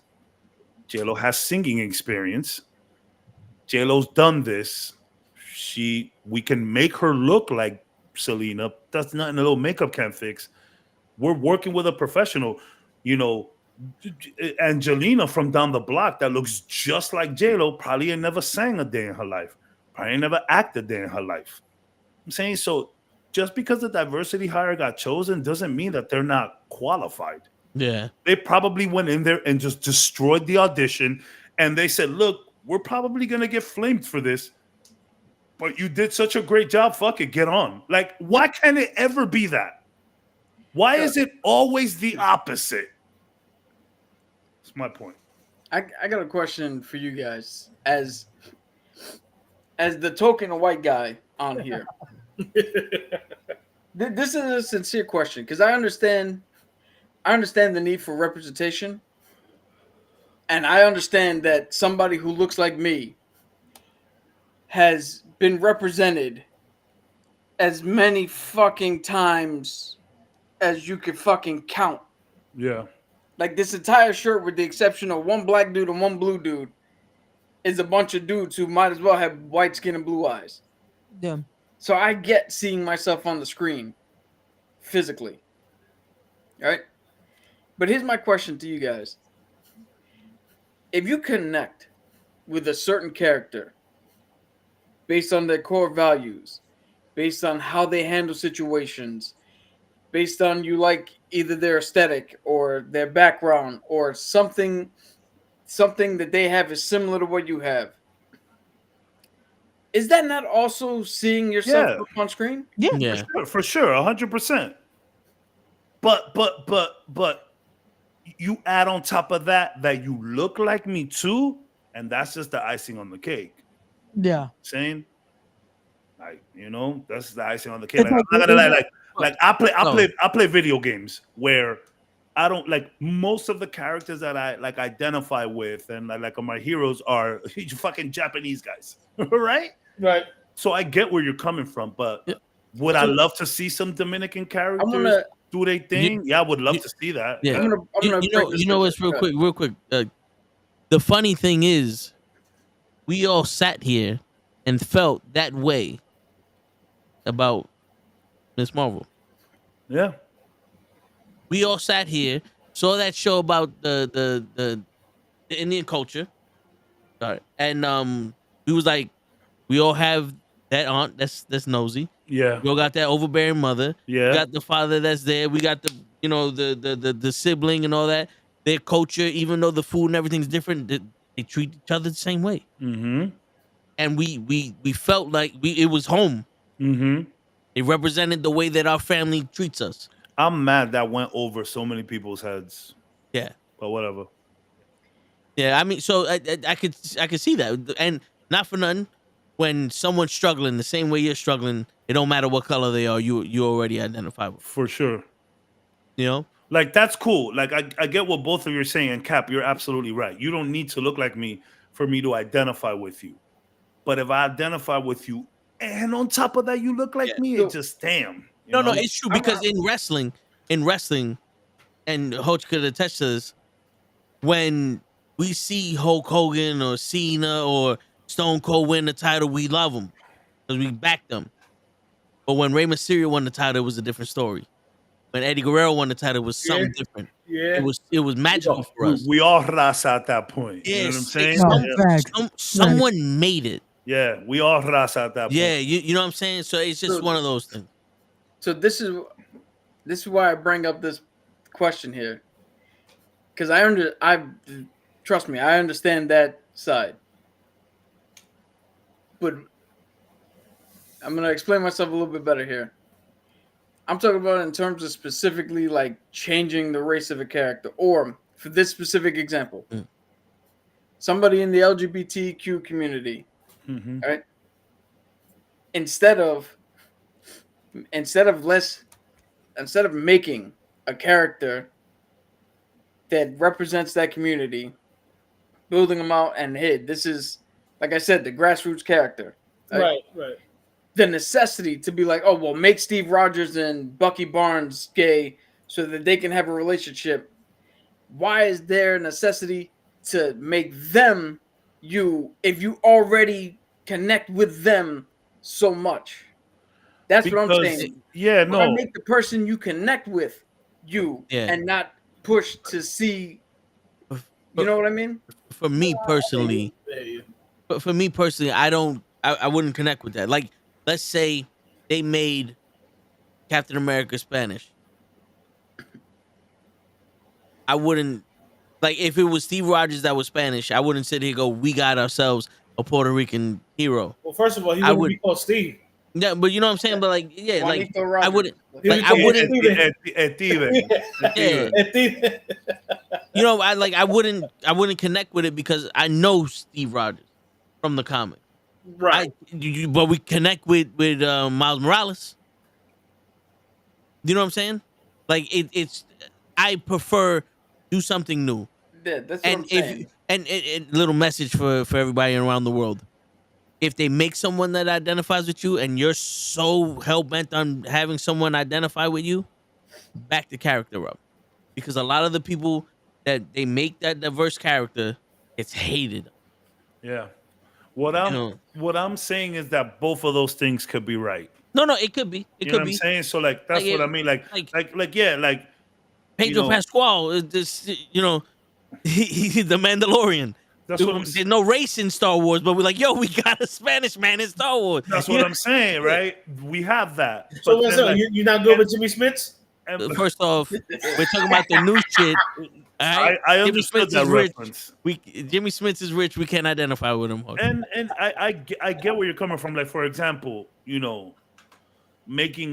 great example, making Steve Rogers Latino. Like, you don't need to do that, but seeing a Latino person tackle Steve Rogers, which maybe Steve Rogers is not the best example because Steve Rogers like stands for like America, right? So America. But it would be fun to see it. Like, to me, you don't have to do it, but I do like seeing people have fun with that kind of stuff because it's like, we come from a time where it's only white people. Like, for example, the original Joker in the Adam West Batman. That guy's Cuban. Yeah. That opened the door to a lot of shit. The Ricky Ricardos, but that's cool. But he played the Joker and not a Cubano Joker. Yeah, you know what I'm saying? But I would have no problem if a Spanish man played Steve Rogers and it wasn't. This is Yo Soy Boricua. Nah. So that's okay. So that's different because I meant to as a Spanish person playing the role as the role. Okay, no. If you could do it, you could do it.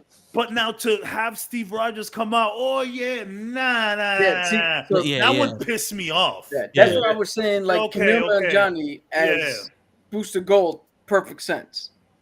But what I was talking about, it was like now you have this person who sole identity becomes, hey, he's specifically this group of people. When before, that's not what the character was. The character was just a character. I wouldn't like that. Like, if you bring a Spanish person and you have fucking Steve Rogers go home to arroz, gandules, and chuleta, like, nah. If you don't give that man a fucking green bean casserole, I'm gonna be upset. I mean, mad. No. Sure. Come on. That would it be the biggest stretch? Because why not? The Latinos, the one that wants the American dream. Why not? But you know who did that the best? Facts, though. Facts. It could work. You know who did that the best? Transformers. Yeah. When they had the Transformer from the Spanish. Oye, where you from? Cybertron. Yeah. He just had the accent because he's from there. Cybertron. That's cool. Like, that's like, but like having Steve Rogers just act, and I guess that's what the now LGBTQ is different because that's not a race, that's a person that you can be, and these are people that for the longest have had talent, have been able to draw stuff and never get the talent, been able to voice stuff and recognition. Have been able to voice stuff and never get the recognition. So that's different. If you want to take a character and give us a different spin on it, that maybe themselves inside the person, not the race, nothing like that, but like maybe they're a little different in terms of their preference. I hear you. That's just not gonna bother me. But to make make someone like more Spanish, like make Steve Rogers Spanish will piss me off. But you can make Steve Rogers gay, and I'm like, whatever. Who cares? I'm gonna reiterate this because I don't want to. I don't want to be misconstrued. You don't want to get canceled. Fuck cancel. What are you gonna cancel? I'm not on social media. Fuck off. I don't give a shit. Fuck Trump and all of his fucking supporters. I don't care. Wait a minute. Yo, on that note, fuck Kamala Harris too, or no fucking doing ass. I don't give a shit. I mean, you're not wrong. My thing is, right? Like I said, I bring up Camille Nanjiani because he's just going to be the bullshitting guy, the con artist, who's trying to play hero. Again, like I said, that's Booster Gold. My problem with all these I want to see myself on the screen shits is when yourself is the only characteristic that this character is required to have. Yeah, I hear what you're saying. So, like, if Steve Rogers and Bucky Barnes were now a gay couple, my fear is not that they're gay, is that we're no longer worried about what they stand for. The only thing that matters is that they're gay. Yeah. You can't make it that. And, yo, the LGBT community is full of people. Yeah. It has nothing to do with what letter they are in there. Yeah. They're fucking three-dimensional people. Yeah, for sure. Yeah. So to just draw on, hey, let's make Magneto black, and the only thing that his character is he's black. That's the fucking problem. And that's the nuance you always talk about. Like, you know, it doesn't have to just be for example, you turn Steve Rogers and Bucky into a gay couple. It's not only about just making them gay. Like, you know, gay people have a lot of other characteristics other than that. Like, you know what I'm saying? So just, it doesn't have to be, yeah, I get what you're saying. 1,000,000%. And look, Leon says the same thing. A black Batman would be cool.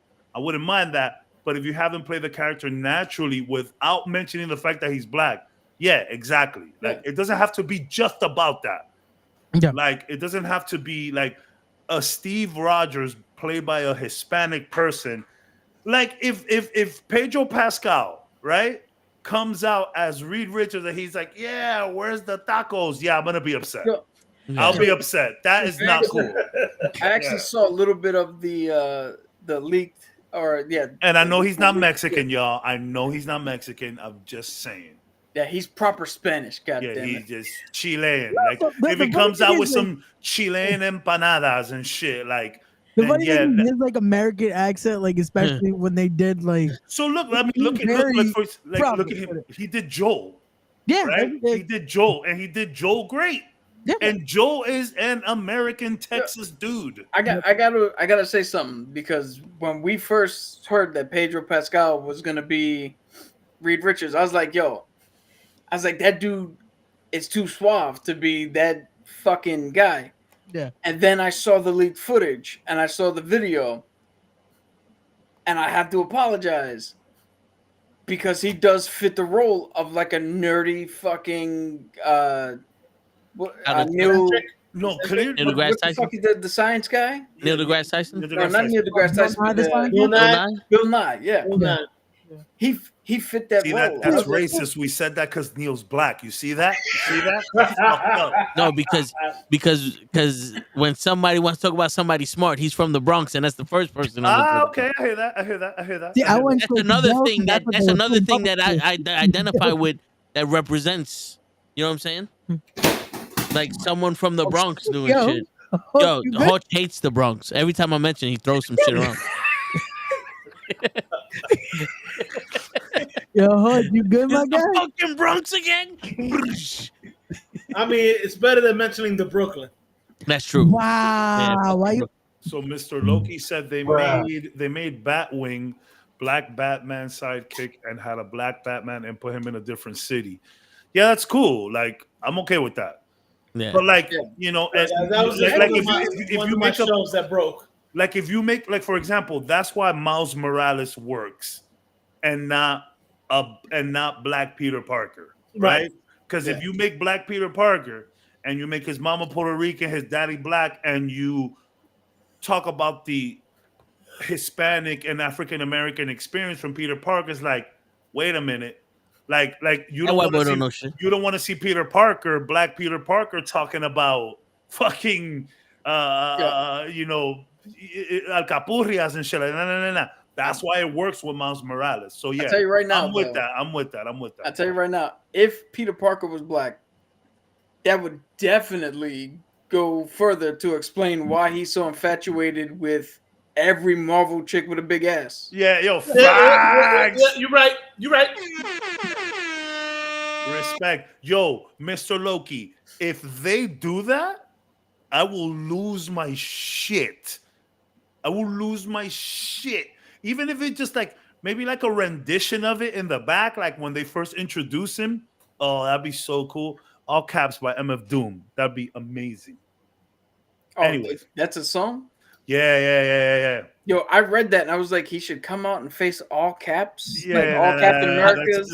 I thought they meant like his name called, should be in all caps. The song is called All Caps. MF Doom is like a group of hip hop. They like do soulful hip hop. Yeah, like I said, white guy. It's Mad Villain, and I forget the other guy's name. Mad Villain used to wear like the Doom mask. The only am I mistaken? I'm pretty sure I'm. No, you good. You good with that? Yeah. The only hip hop I've heard in the last 6 months is a group called Coast Contra. Oh, but they different though. Coast Contra is crazy. Yeah. They really embracing that 90s shit. Yeah, they're really embracing that 90s. Ain't we done with the 90s? Well, I mean, hey, to be fair, I feel that. I feel like a lot of us are stuck in the 90s and don't ever want to let go. You know what's funny? I was gonna save this for tomorrow because we do the sports tomorrow, but we're gonna touch upon this, Hodge. But I think we have no choice but to. They changed the game so much that we can never get back to the 90s. The way that they raised these players. You missed the 90s because it had to finish. Like we had to progress and move forward. That's why you missed it. But the standards we live by ain't the standards that these people live by, and sometimes it feels like their standards are less. Yeah. And that's why a lot of people compare. It was like, yo, bro. Yeah, because back in the 90s, I could call somebody a bitch ass nigga and not have them cry. Yeah, we fight, we throw hands or we shake hands. Or you just had access to the people around you. And now in today's world, we have access to the entire world on our phones. We didn't know how other people would react. We knew how our circles would react, the people we worked with, the people in our neighborhoods. Now we see how the entire world reacts to shit. Yeah. I feel like, for example, right? Excuse me. People forget about the George Carlins and the Andrew Dice Clays. Yeah. They were cancelable back then. People, bro, you could not buy the 7 Dirty Words from George Carlin. I think it was like his comedy special. You could buy it on like cassette. You couldn't. Your parents weren't gonna let you play that. Yep. You know what I'm saying? It's just now what happens is we have social media and a bunch of people can gravitate towards one thought. Like one person could say something and 10,000 people will agree. And now that seems strong, but in the grand scheme, the spectrum of the world, 10,000 people is not a lot of people, but it just looks like that, right? Yeah, so I guess what it is, like, I feel like it's just a lot of the way people think and the way the world works. I feel like it's always been like this. It's just now we have a personal look into it. Yep. Our grasp didn't go further than our jobs. Think about it. Think about like, or our parents. Like it was either the family that came over, the family's house that we went to, or people at the job. Yeah, it was your vicinity in a sense. That you weren't interacting with strangers online. There's that comedian who was talking about dating. It was like you used to only have to worry about the 1 or 2 Toms in your town. Now you got to worry about every Tom and name Tom around the world. That's what I'm saying.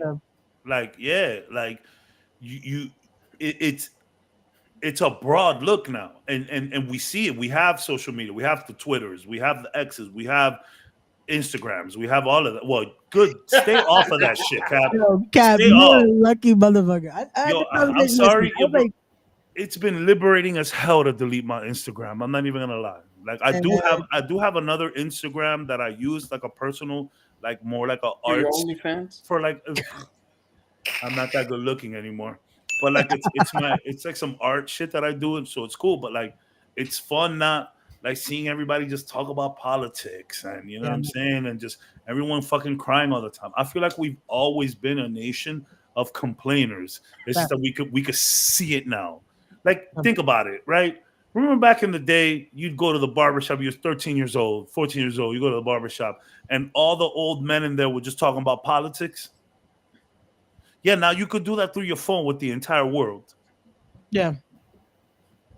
You can't see how that makes people crazy. Yeah. It made them crazy in the barbershop. Now you just can't, like, people average 8 hours on their phone. And I know you're not talking that much. I know you're not texting that much. Most of that shit is on social media, and you're just reading other people's thoughts and shit like that. And that shit fucks with you, man. Yeah, to be honest with you, 6 of those 8 hours is porn. Well, don't hurt yourself. Don't hurt yourself. Don't hurt yourself. And one of those other 2 remaining hours is him checking up on Aaron Rodgers. Yeah, word. Oh my God. Still getting updates, man. Still getting updates. All right, but you know what though? No, but yeah, let's get to Deadpool. Okay, so is it time? Is it time? Okay, hold on. Yeah. Which sound for? Okay. Hey, no, gotta go here. Kick it off. It is time for the main event discussion of the episode as we break down Deadpool and Wolverine. God, hello, it's me, Margaret. Yes, my child. This is Marvel Jesus talking to all of you on the podcast. Welcome back, Cabs. Welcome back. Marvel Jesus is here. Damn, Ray, that voice is scary as fuck, man. Yeah, this is what happens. You leave Cabs, I get a little more money and buy this. So I see that. I have a towel. Yeah, he got his promoter shirt on. He took over the rich guy role. So you're not worried about that. You know what it is? He was able to afford that because all his baby mamas got together and gave him a gift. Child support when you don't have to pay it. It leaves everything open. You got child support in reverse. So much kids they give it father money. support. So Deadpool, Wolverine. Oh, yo! First of all, since we're getting into it, best intro into I'm sorry, like we're just, ever. It's up there. It's top 5. I would go back to the movies just to see the intro. Yeah, facts. Ba, ba, ba. That intro has been in my head rent free. I cannot stop thinking about it. The internet cannot stop talking about it. It's the reason I'm here is because I text Toe and I said, now that's a fucking intro. Yes. And I told him, I said, if that was him dancing, the dance moves, it wasn't. If that was Ryan Reynolds dancing, because he was doing the dance. Yo, if that was Ryan Reynolds dancing, I think I would have bought a ticket to wherever the fuck he lives and fucked him up. Because no, you can't have everything. Yeah, you can't be. Yeah, you can't be that good. Yeah. Focus. That's how mad he was. You can't be that good. You can't be that good at everything. You can't have everything. Fuck that. You know can't dance, motherfucker. I won't allow it. You can't have money, be good looking, and be able to do the dance. Yeah. Fuck this shit. You know what's hilarious is it might seem innocuous that he picked that song. Oh, the meaning there is great. Yo, but if you hear the lyrics, you may hate me, but it ain't no lie. Yeah. Bye. Yeah. He's dead. We're not picking him back up. Yeah, he did. Yeah. Yeah, and you can look into it like as a Fox thing, you know, him coming over to the MCU. There's so much symbolism to that song. It's just a very Deadpool song to choose. You know what I took it as? He wasn't done with the 90s entirely. We're still in the 90s. We brought look at what year that song came out. Because I know it was the 2000s, but the 90s babies. That's a 2000 song by 90s people. Yeah. You know what? Yeah, man. Great. One of the greatest intro to a movie ever. Yeah, that was amazing. My favorite part of that intro is when he put the claws on. Yeah. And he got stuck.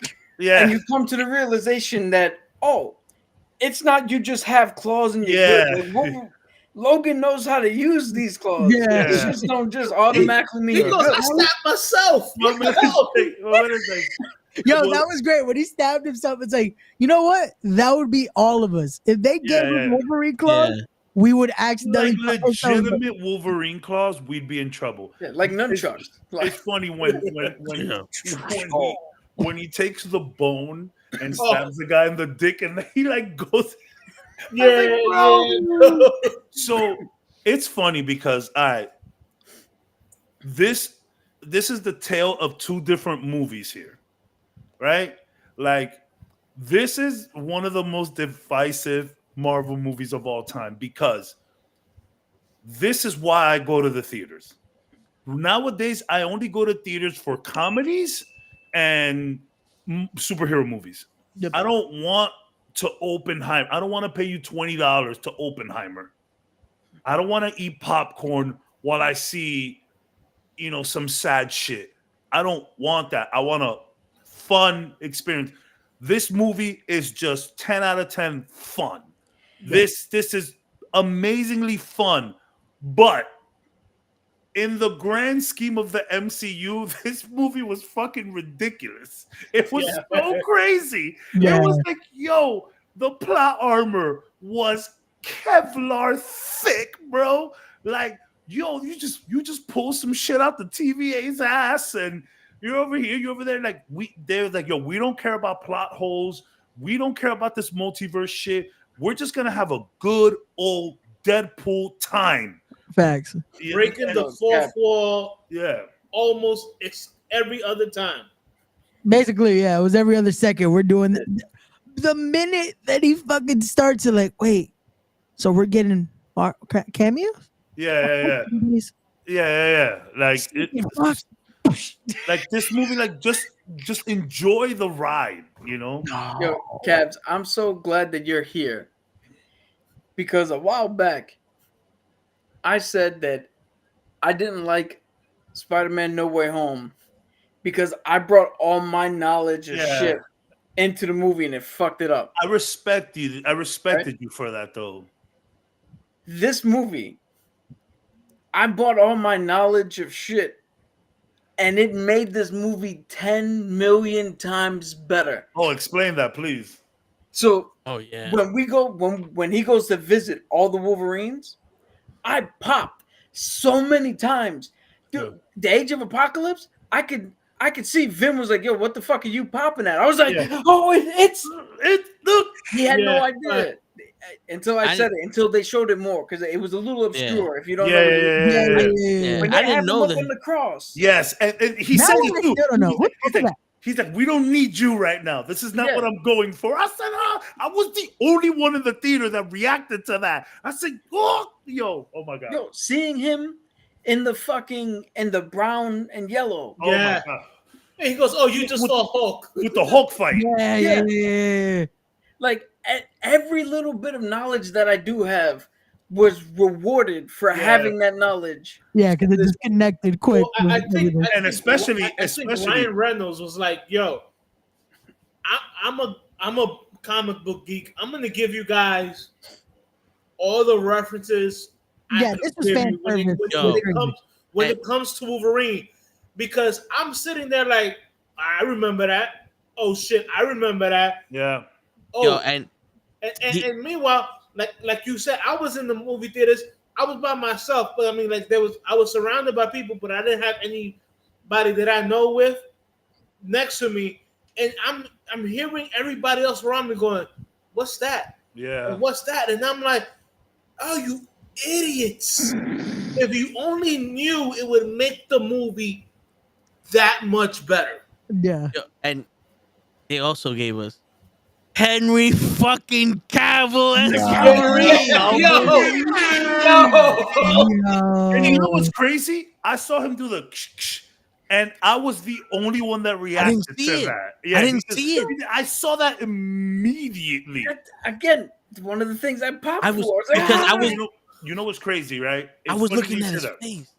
Of course, I couldn't look away. I couldn't look. Because I was like, yo, Hugh Jackman got huge for this one, and then they saw. I was like, that's not him. That's really good. I thought.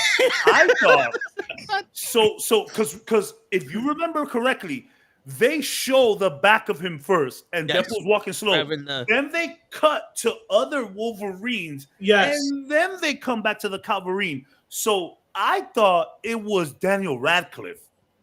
I didn't like before he turned. I thought it was the whole meme about Harry Potter and him being him. Yeah. But they did the other meme, which is the other thing that was going around, which is Henry Cavill.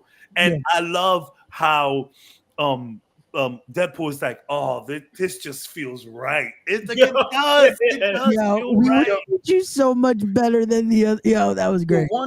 The one thing that I will say. Nah, it's all good, bro, Anthony. We could still get the Wolverine out there. Sorry. We could. The one thing I will say that was a little bit of a fucking bummer was the comic book accurate Wolverine. You weren't a fan. I was like, yo, it wasn't that comic book accurate. Well, he got a little bit shorter. He was just short. He was just short, but he was short and like skinny. Like you could make him short, and you know. But I'll tell you right now, because when he came up, I initially popped, right, and then you can ask Toe. I'm 5'4". I've never ever made an issue about my height. I don't give a fuck.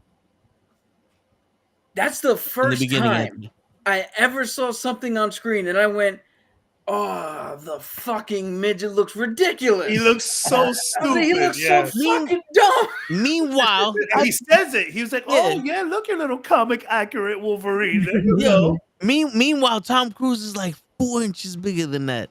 Yeah. And he has no problem being on screen.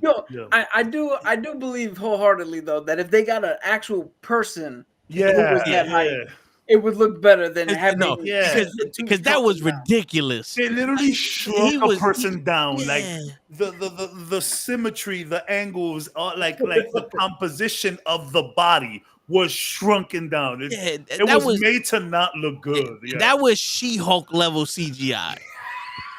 It was not good. Yeah, it was not good. It was not good. But like, I did enjoy all of the Wolverines. The Wolverine was amazing. Seeing the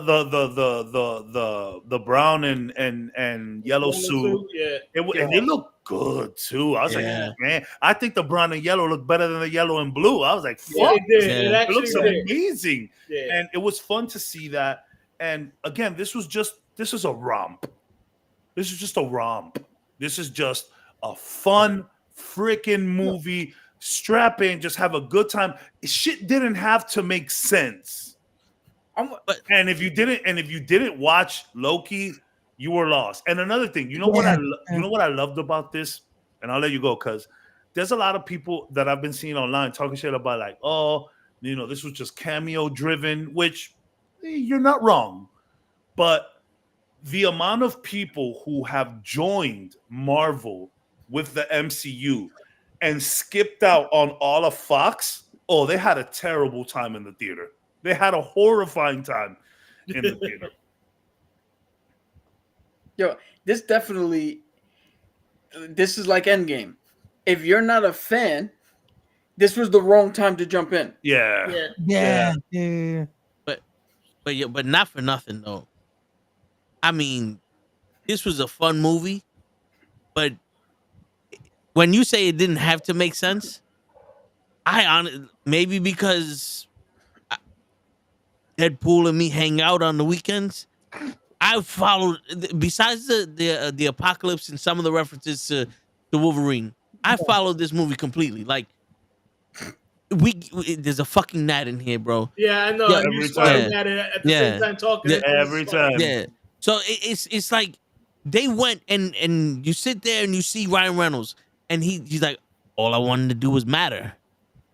And it's more of he wanted to matter to us. Get to that, Anthony. You know what I'm saying? Because they made him a joke in Wolverine Origin.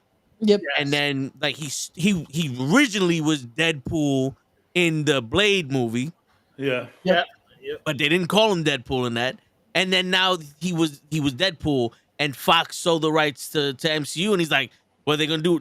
My origin has nothing to do with this shit.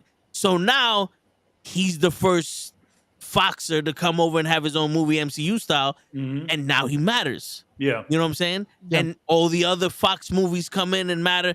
And I don't know about you, but I sat there and I was like, someone wants to win an Academy Award for something, because that fucking scene inside the minivan with Hugh Jackman punching the fucking ceiling, I was like, there you go. Stay right there. That's where we need you. That's Yeah. where we need you. That was Right emotive. there. That was. By the way, Yeah. that minivan is brolic. Yeah. Oh no. Yeah. Honda Yeah. Odyssey sales shut the fuck up. Yeah. Like, No, they No, didn't the Odyssey even fucked mention Odyssey. But but even, We are Deadpool, promoting like it. you could see it through the mask. Yeah. Yeah. He's like, yeah, bro. Like so the people that don't get Deadpool is what Wolverine did there.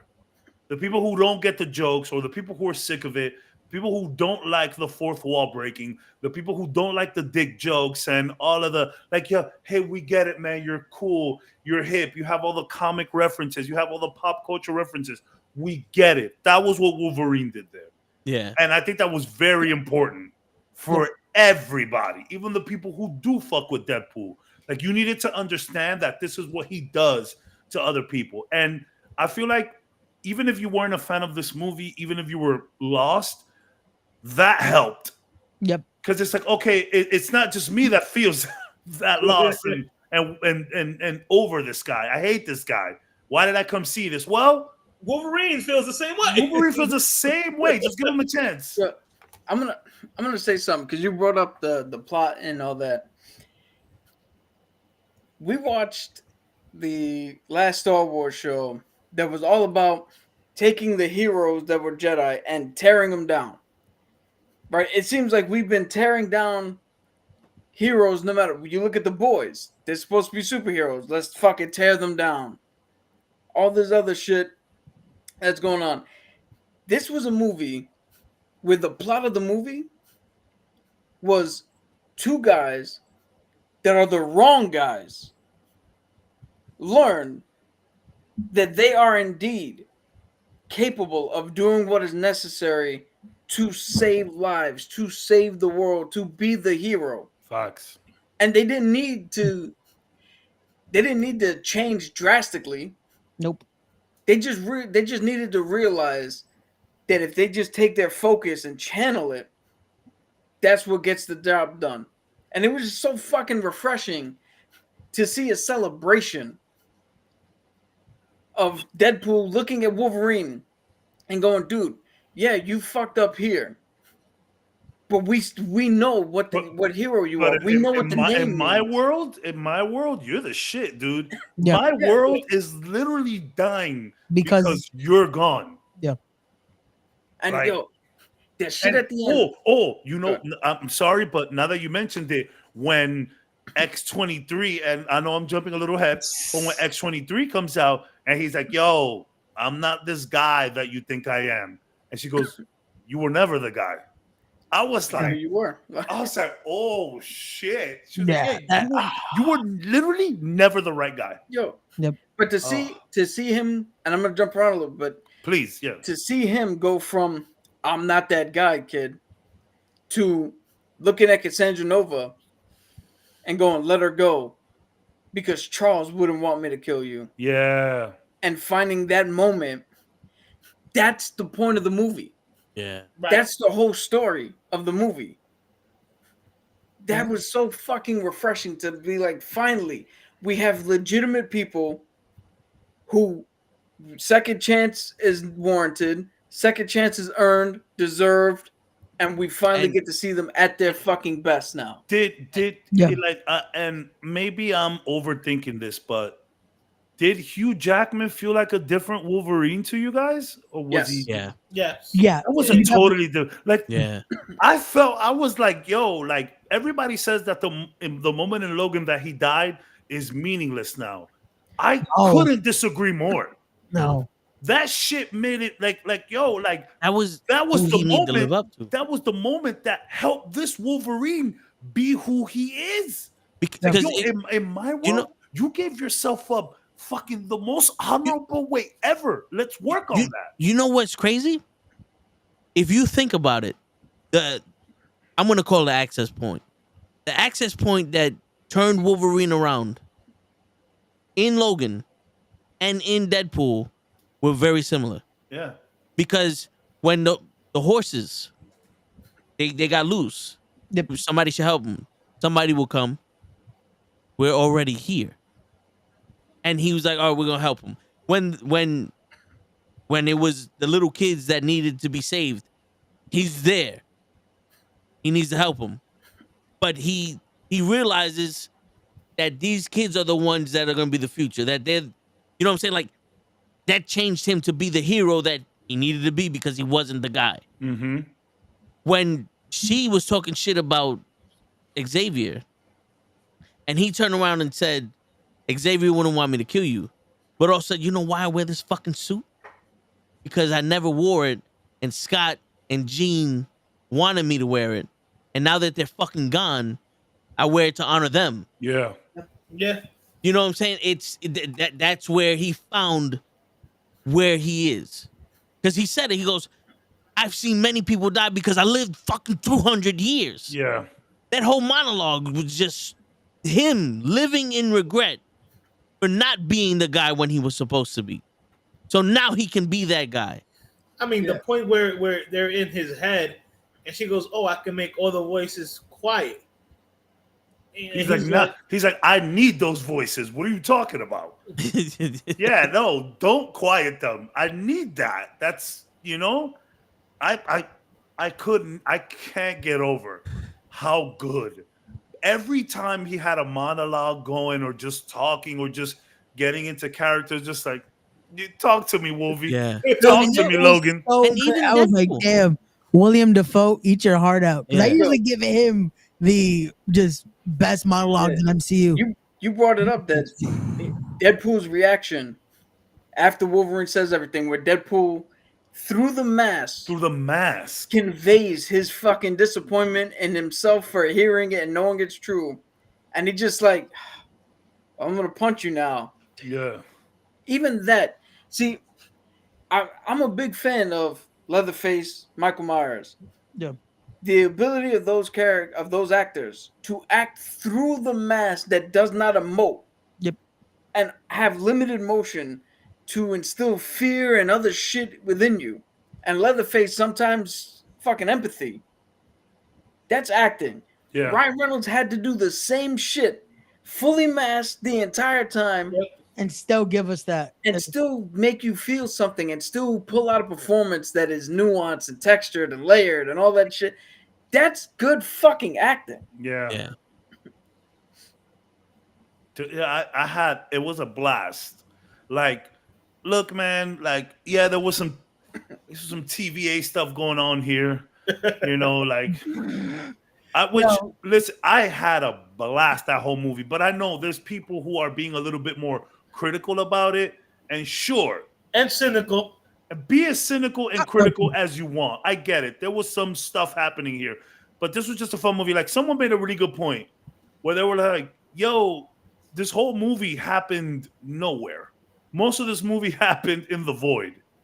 And I'm like, But shit don't happen in the void? Like, where did they want the movie to happen? I'm okay with that. Like, that didn't bother me. Yeah. Didn't bother That's the me. perfect place for this shit to happen. That's what I'm saying. The Blade and Gambit and right to show up so they don't affect. Literally, that's what I'm saying. The Guardians of the Galaxy lived nowhere. Yeah, they lived in nowhere. By the way, Anthony said they said that there was going to be a major cameo by an award-winning actor or actress that we didn't expect, who did it end up to be. So there was a few people that were in the Deadpool outfits. So Matthew McConaughey was the cowboy Deadpool. Yep. Right. His wife was Lady Deadpool. Lady Deadpool was Blake. Yep. They had Nathan Fillion was Headpool. Yep. They had like a soccer player, which from Rexington. Yeah, which Ryan Reynolds has like stake into that team. Yep. So there were a lot of the big cameos. They were just in Deadpool outfits. Yeah, and Tom Holland's brother was one of them too. Tom Holland's brother was one of them too. Yeah, but I think who Anthony is talking about is Peter Pool. Yeah. The Deadpool. Peter Pool. Everything, man. That was, Deadpool Prime. Deadpool Yeah. Prime. okay. I don't know I about would you. agree but that I he think, basically took over the Weasel role in a sense. yeah. Like basically because of fucking TJ Miller being a dick. It's like, yeah, we're just gonna transition to Peter here. Cause yeah. Dude, I don't know about wasted you, but that. the best cameo that I never saw coming was whoever they got to play Nice Pool. Yeah, man. That's Like Gregory Yeah. It's Gordon Reynolds. Yeah, Gordon Gordy. Reynolds. Yo, he is top notch, man. Top. Yeah.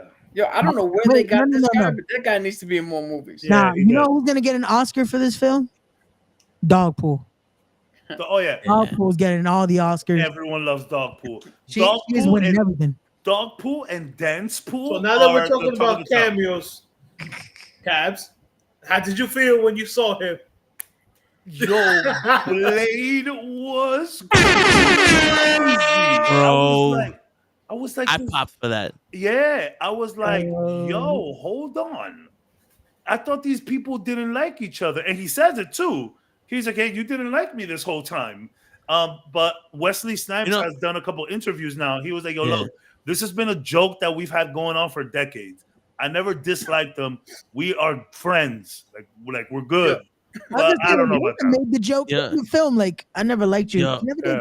Real quick, Anthony, it was Blake Lively who was Lady Depp. Lady Depp, Yeah. Blake Lively. Yeah, it was never gonna be Taylor Swift. They said that was never even an option. New rock stars has got to stop with their fucking obsession with it's Mephisto, it's Taylor Swift. How about you just back off a little bit? I mean, Eric Voss. Did you throw something when your man came out as Gambit? So I'm not gonna lie. Because here's the thing: the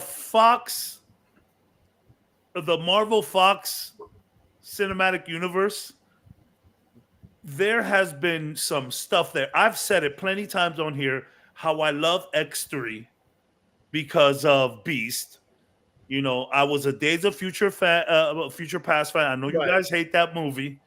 Obviously, Blade. Well, yeah, Blade 1 and 2 has been top tier. Always, yeah. And we have always given love to the Fantastic Four, saying that, hey, this movie was a lot better than the newer one that came out. So, like, it was fun. Like, the Channing Tatum thing never happened, what was supposed to happen. I am not the biggest fan of the whole Gambit thing, but I still thought it was fun. It was cool. It was fun. Can I just want to say one thing? And if he gets his Gambit movie, cool. Like, but you do know that we have every right to hate the idea of Channing Tatum being Gambit because that would have never been the Gambit we got. That would have never been the Gambit we got. This kind of like with the same outfit. The Cajun talking, all that. Yeah, no. We would have never been the Gambit we got. I don't think he has that accent if they make that movie. I gotta say, not with Fox, because the original Gambit they made didn't have that fucking accent. Yeah, no, it wasn't suave either. When they announced that Channing Tatum was gonna be Gambit and get his own movie, much like Cabs, I was like, yo, fuck that. That's dumb. He's a shitty actor. I don't want it. Tell Magic Mike to go grind his hips on some old bitches. Get him the fuck out of here. Right. And then he showed up on screen. Tell us how you feel. Yo, he showed up on screen and he threw cards to everybody and he went, and now they go boom. And I went, oh my God, this is the perfect fucking person to play Gambit. I was wrong. I was fucking wrong. Did you like the accent? Did wants you like to go to Ryan Reynolds' house to tell him no, he can't dance as well. I want to find out where Channing Tatum lives and send him a fucking edible arrangements with arranging the words "I'm sorry." Did you like the accent? Yes, it fits so well. I like the accent, and I like the fact that even though I understood what he said, Deadpool was like, "Who's your dialect coach? The Minions?" Yo, I can't hear. I can't understand a word this fucking guy said. I'm not gonna lie. So, when you say throwing cards at people, the fight choreography in this movie was fantastic. Yes, it was. Oh man. Like, yo, every time there was an action scene, you know what's funny? Deadpool and Wolverine fighting each other is ridiculously stupid.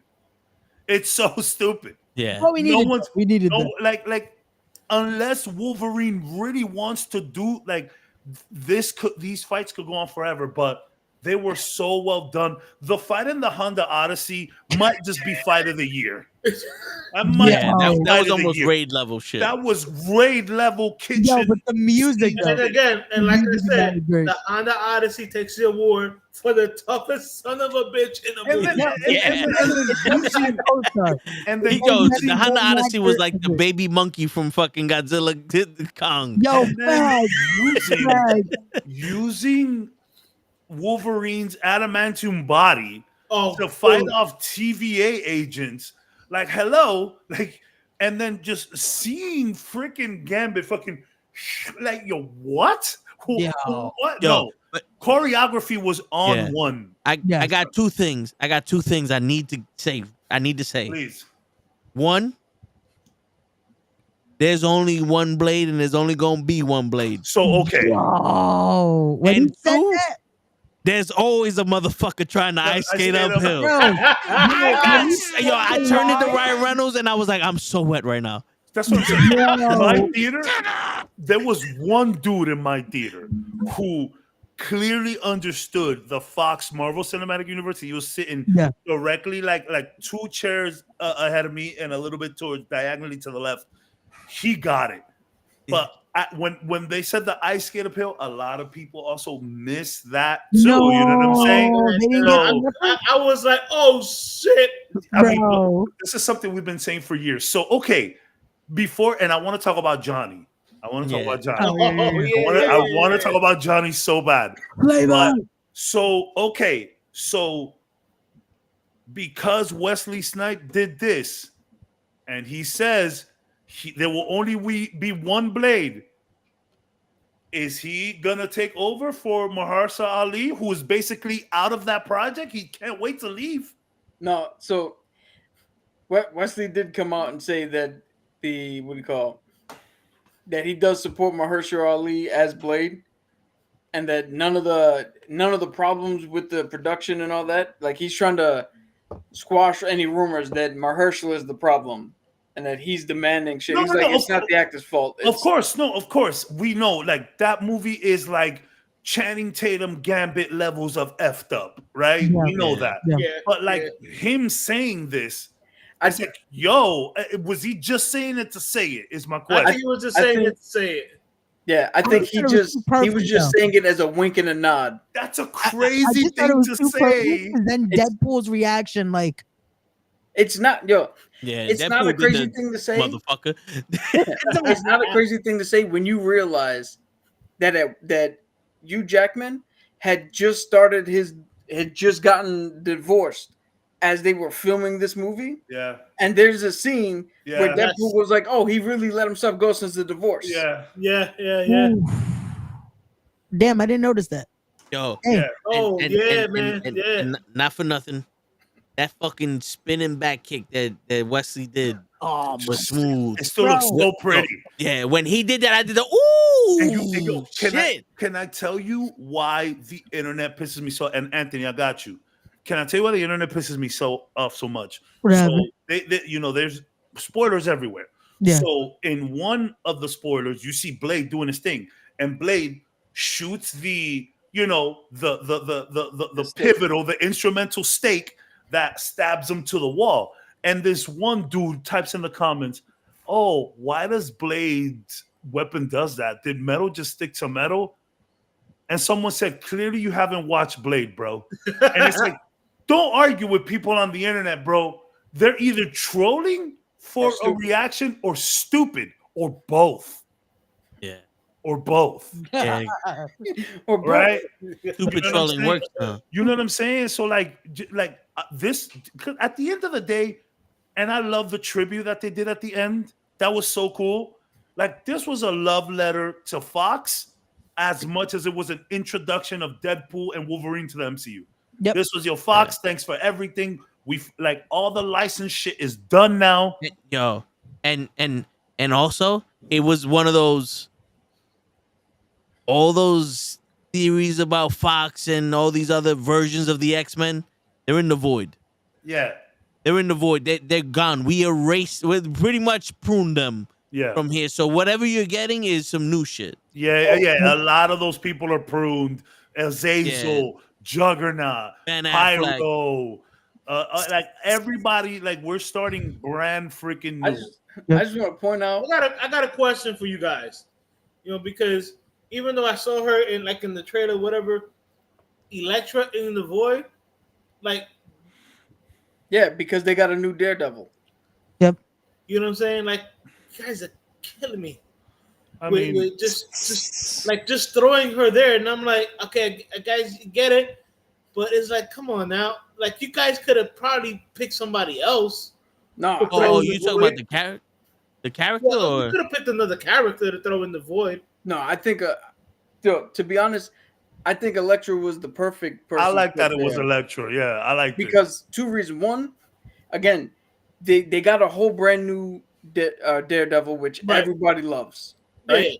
2, she's one of those characters that really got the shit end of the stick, and much like Channing Tatum's Gambit, deserved the redemption and her movie was ass. I'm not gonna lie, her movie was ass.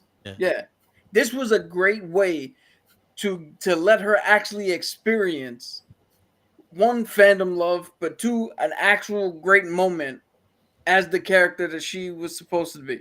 I'm glad it was her. I'm glad that she got her moment. And Anthony asked essentially if we're worried about Deadpool coming to the MCU and being watered down in some of the PG-13 movies. So the good thing about Deadpool is that you can still be very cheeky and clever without cursing. I think everything is fine as long as you don't curse. And not to mention, he's going to acknowledge, because he could break the fourth wall. Exactly. He's going to acknowledge the fact that he's getting bleeped. Exactly. He's going to be like, hey, guys, sorry. This might be a little bit different for me, which is perfect. Which is why a transition for Deadpool will be easy. Because it's like, whatever, who cares? Like, I know that, like, hey, guys, I got to behave on this one. Sorry. And if you noticed, they mentioned cocaine, but they didn't show shit about it. Where cocaine was prominent in part 1 and 2. Forrest Bump.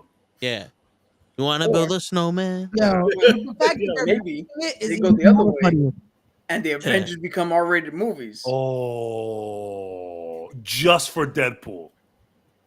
I would love that so much. I mean, but what you guys are saying, you know, they didn't show cocaine, but goddamn, so many fucking references. Exactly. Like you could. I was like, you could be cheeky without cursing. You could be cheeky without showing. Like, and again, Cap makes a good point. Like, it's Deadpool, so he's gonna be like, "Hey, look, guys, I know I'm gonna be a little different this time. I'm gonna behave a little bit." Yeah, the fact that he can break the fourth wall is all. My next one. I'll see you on my next one. Yeah, like, don't worry, we got you. He's gonna be in Secret Wars, all right?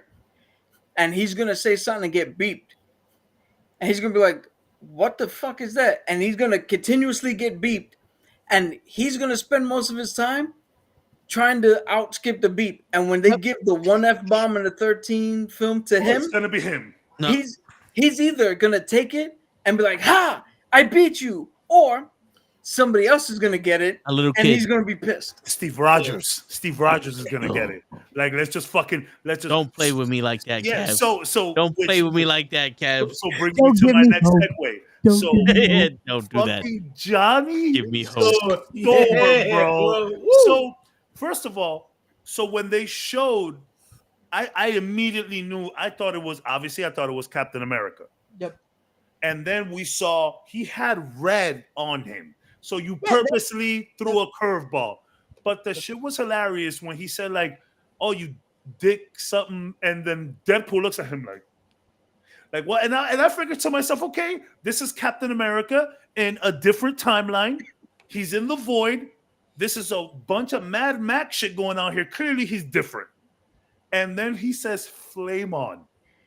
And I was so surprised.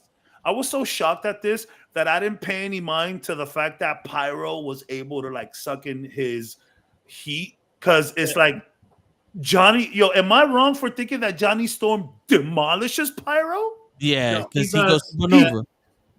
Yo, so can he go supernova? Yeah, but Pyro's whole mutation is that he's got complete control over flame. Which is why he was okay. Yeah, to the point where he can make physical constructs, Okay. and he's like a Green Lantern with flame. Okay. Oh, okay. That's how much control he has. Because I over was it. like, Okay. man, I feel like Johnny could have put up a bit more of a fight. It's just Pyro. Yeah, that was funny. He's like, we don't know him. Yeah, like, yo, but Yo, It was how like, good? damn, he's I'm gonna tell you right now. When he Shit. first came on screen, I don't know if Toe heard me, but I was like, "Oh shit, is this Nomad? Yeah, my I boy heard felt Finally the gonna get same. Nomad." My And then, boy felt the then when he same. spoke, when he got down, took off the hood and spoke, I instantly was like, "Oh, that's a Boston accent. That's not Cap." I didn't hear that. I didn't Same, get that at first. Yo, you know what? You know what's crazy? I was like, yo, is this Cap? But a part of me was like, this doesn't feel right. Yeah, it was because, weird. because Because he cursed. no, Well, listen, when no, I I didn't was- even hear the curse. He didn't feel right because he just looked skinny. I was like, Yeah. that my Captain America is not skinny. I don't know why he looks this skinny. Then it was Johnny Storm. I was like, okay, That this makes more makes sense. sense Well, now. it's funny because I'm watching the movies and I'm watching watching him and I'm like, and I'm thinking to myself, he did play Human Torch, and I'm like, this is where they're going. Is this where they're going? But even though when he said Flame On, I was like, oh shit, Yeah. yes, I had no I idea. get it. Especially because they showed like his red, like he had red Yeah. on his sleeve. Yeah. I'm like, Right. this is just a Captain America who is a different person. That's how I looked at it. The dude's just Yeah. different. Probably the Captain America that went rogue because Bucky died. Yeah. His father died. He That's what I'm wasn't saying. able to save the He's in the world. void. He's in the void. Yeah. Like I don't Right. think anyone in the void could be a good person. And Well, by the way, Anthony, Pyro is not Omega level, although Iceman is. Yeah, I'm pretty sure of that. Pyro's Yes, not Omega level. Iceman is Omega level. is strong, He's strong, but he's not Omega level. although Because- Iceman is. Yo, but- Omega level, yo, for him okay. to be Omega level, he would have to be able to produce the flame himself. Correct. Oh, okay. Yeah. So they also showed the Fantastic Four's buggy Yep. before he Yeah. flamed on, Yeah. and I think that's what Oh. would also help with Cap's. Well, yeah. When you see them Uh, riding yo. in, you see the Fantastic Four symbol, and I'm like, I missed that.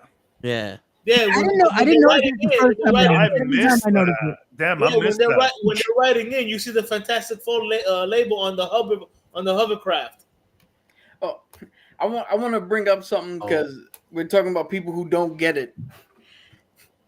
Because people see the Juggernaut and they're like, "Yo, the Juggernaut's invincible. How the fuck did Laura cut his legs and get his head and blah blah blah?" And here's the thing: X3, they use the Ultimates version of Juggernaut. The Ultimates version of Juggernaut is not invulnerable.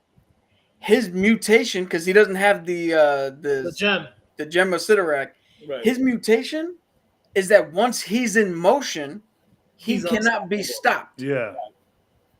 That's his mutation. So that's how she was able to kick his ass in the void. And most of the other characters, I believe, are like, so we had Lady Deathstrike, who was not Kelly Hu. Right. We had Yeah. the Russian, who was not Kevin Nash. Nash. Yeah. Psylocke was in there, who obviously Yep. was not Olivia Munn. Was not Olivia Correct. Munn. Yeah. So I believe that everybody who was in that void that we don't recognize were the failed versions from other fucking timelines. So yeah, Yeah. that's Lady Deathstrike, but this is the worst Lady Deathstrike. There is. This isn't Kelly Yo. Hu that we know from Right. X2. Now you guys know that I don't remember names too much, Yeah. but when Cassandra Nova What'd y'all put think about Wolverine her? in the ground and flung his ass about 20 feet down the street, I was like, Oh, we got ourselves a badass here, huh? She killed Magneto. Yeah. She killed Yep. Magneto. Oh, that's what they said. And melted Right. down his helmet. Yo, hold on though. Anthony's coming with some wild shit. Did we see any casts from the Fantastic Four? Michael B. Jordan? No, we didn't. Thank God. Did we see any of the characters from Agents of S.H.I.E.L.D. in this movie? That would have been fantastic. But that's not Fox, is it? Or is it Sony? No, that's Disney. That's Disney, yeah. So Yeah, no. there was a lot of Fox shit going on here, Anthony. Yeah, Fox. yeah. And Universal. Because And it is Universal. I believe. Yeah. Ryan Reynolds would have had nothing to do with all that. Yeah. He would have had Agent, nothing that to shit do would have with it. been funny if we would have seen Coulson. That would have been hilarious. Or Yeah, a mention of Tahiti. Yeah. Tell me if I'm crazy. Cassandra was fucking sexy as hell. In a she's broken, Psychopathic. I can fix her kind No, of Harley Quinn type of way. No. I'm gonna not in a she's broken, blah blah blah. In a she has so much confidence in herself that I'm like, yo, that's fucking alluring. Well, Yeah. sir, I'm married. I cannot partake in these talks anymore. Nah, but I get what you're saying. She's very Well, the accent. she's very assertive, like for sure. And like she just didn't look like she was scared of anything. Yo, not Yeah. only did she not look like she was scared, She took 3 bullets to the chest. she I didn't was look, still laughing. she didn't look out of place standing in front of Wolverine like you're nothing to me. So I wanted to ask you, so a lot of people are saying that this is just another bad Marvel villain. Yo, Anthony, I would have loved to seen that, but no. So Damn, Anthony, you haven't even seen the movie? What the fuck are you doing here? I mean, we Yeah. appreciate it. We appreciate it, but Well, man, we're Yeah, there was no spoiling way. everything. No, yo, dude, There was you no rogue characters in this We're movie. spoiling everything, eh? yeah, Anthony, Damn. you would love this movie though. Yeah, you gotta watch Yeah, it, go though. watch it, man. Please go Yeah, watch yeah, it. stop listening to us right now. Go Yeah, watch man. it. There is some really Or- good You know what? cameos in there. we need the views and the watch time. Keep us on mute and just go watch the movie. Yeah. But So- so a lot of people are saying that it's the same kind of Marvel thing with bad villains. What do you here's think? the thing, because I heard one review who was like, "Oh, the villain has no has the same stupid motivation, no personal connection to the Which is characters, and bullshit. blah blah blah." That's bullshit. And here's where I say the people who say that don't know the comics, Correct. because her motivation was you and me have an agreement. I stay in here and I get I to run do whatever shit. I want. Yeah. I run shit down here. Yeah, Yep. you bring me whoever you don't want, and I deal with all that shit. HBIC. Then she, what do you call it? Then she found out that she's getting betrayed. Well, you broke the agreement. No, So since you broke the agreement, I'm gonna make it so that the void is the only place. Yeah. And once the void's the only place, there's nothing you can do anymore. I'm fully in charge. That's good fucking motivation. Two, that explained that's not a flip flop or Damn. lack of motive. That's her motivation. I was fine until you just fucked it up. Right, you broke Yeah. our agreement. Yeah.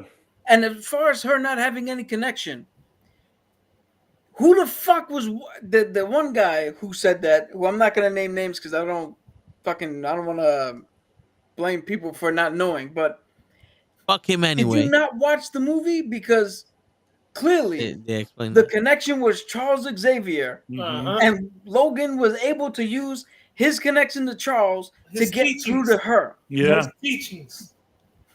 That's the connection. She's connected to a Charles. He's connected to a Charles. Deadpool's connected to Wolverine. That's how they all connect. I care because he cares. I loved her. And I love Yeah. how Deadpool says it. He's like, "Oh, this isn't gonna go over good with the woke mob." Nope. God, Yo, that was great because it's that moment of thinking, I oh love wait, did that. they just turn Charles into a woman? It's like, nope. Yeah, It's nope, a whole other nope. character. From the comics, that's his twin sister. Yep, it works so well. And It wait, works so well. from the movie, remember at the end of X3, Charles died and put his consciousness into another body that was unconscious. Yeah, You know what I'm saying? it could be a. You can connect that if you need to. If You know what I'm need to, saying? if Like you They they do have a- mentioned it. Let's not they have mention the an last stand. explanation for her. No, I hear I, you. I Good love. job. I'm Hey, surprised I Apocalypse love wasn't in this. I love the last. This Stand. was You so know, great. I would say this. I didn't You think. love The Last Stand? I love the last stand. I love the last stand. I don't care what anybody says. But He picked up the Golden State Bridge.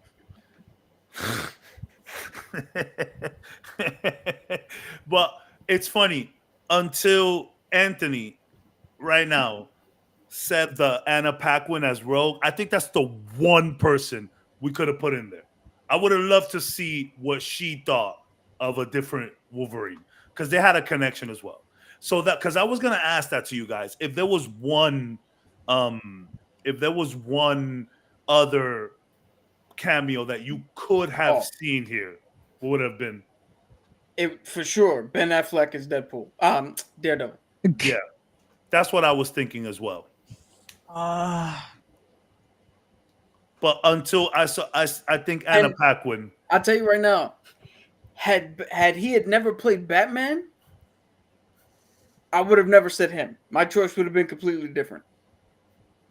Explain yourself. He played a very good Batman. He did. Yeah. I love him. Love him.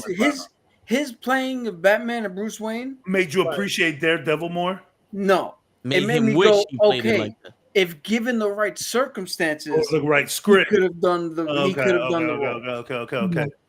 Well, people And seeing how they did with Jennifer Gardner, even in her limited time, she was well respected. They didn't treat They did the one thing. And like I said, when Gambit did his thing and said the line, it clicked in me. I was like, this is the perfect case, right?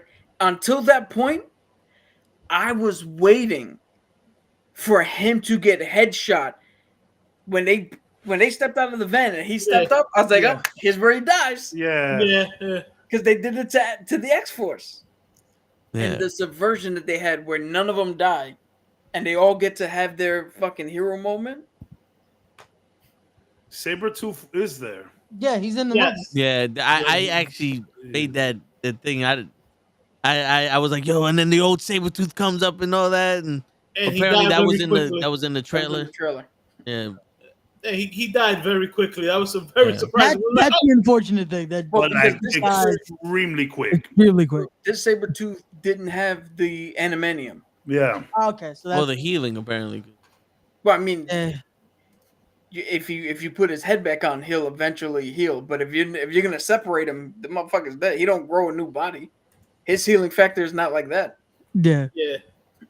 Well, we now know that is the best way to make a Mad Max joke. I love your the fact this is your queen. Yeah. All I could think, I was like, damn, they're really just making fun of here. I would have liked to see, I would have liked to seen either one of the Magnetos, whether it's Fassbender or McKellen, or if it was Professor X, if it was one of the others, or the other guy, McAvoy, whatever. I would have loved to have seen one of them. Charles or Magneto. I would have loved to see them. I would have loved even in the flashback where she kills him. Something, yeah. Now that you're making me think this, I would have loved to have seen Nightcrawler.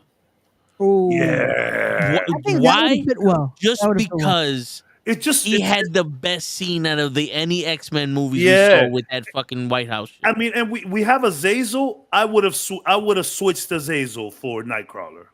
I didn't need Azazel. Yo, hold on. Can you imagine Azazel versus Nightcrawler? Or that. And just flashes of them fighting each other? Because I feel like they wouldn't put Nightcrawler because they put Azazel. But if you wanted to, mix and match it or put both of them in, I'm okay with that too. Yes. I would have. Oh, there you go. Yeah. Toad was there. I was gonna say Toad was in there. Toad was in the movie. Toad was the reason they got caught. Technically. Yeah. So who were you saying that? Oh, you said Nightcrawler. Yeah. Great. Who would you have wanted to see? I was kind of thinking I would have loved to see Charles, just something to give us, even in a flashback scene, not in a full flesh cameo. Ray would have wanted to see a Cyclops. Yo, yeah. I have one that I just want to. It just popped in my head. Oh shit! Here we go. I'm gonna need help because I don't know names. Yeah. But I just wanted, like, I'm not gonna say his name now, but I want a scene where this man says something and Deadpool goes, "Oh no, you don't get to speak. We saw you already get someone killed," and the fucking Franklin, Mr. Fantastic, Reed Richards. Reed Richards, but from John so Krasinski's Reed Richards. from fucking Multiverse of Madness. Oh, where okay. Deadpool goes, "You fucked up. Yeah. You don't get to speak, Mr. Smartest man in the world.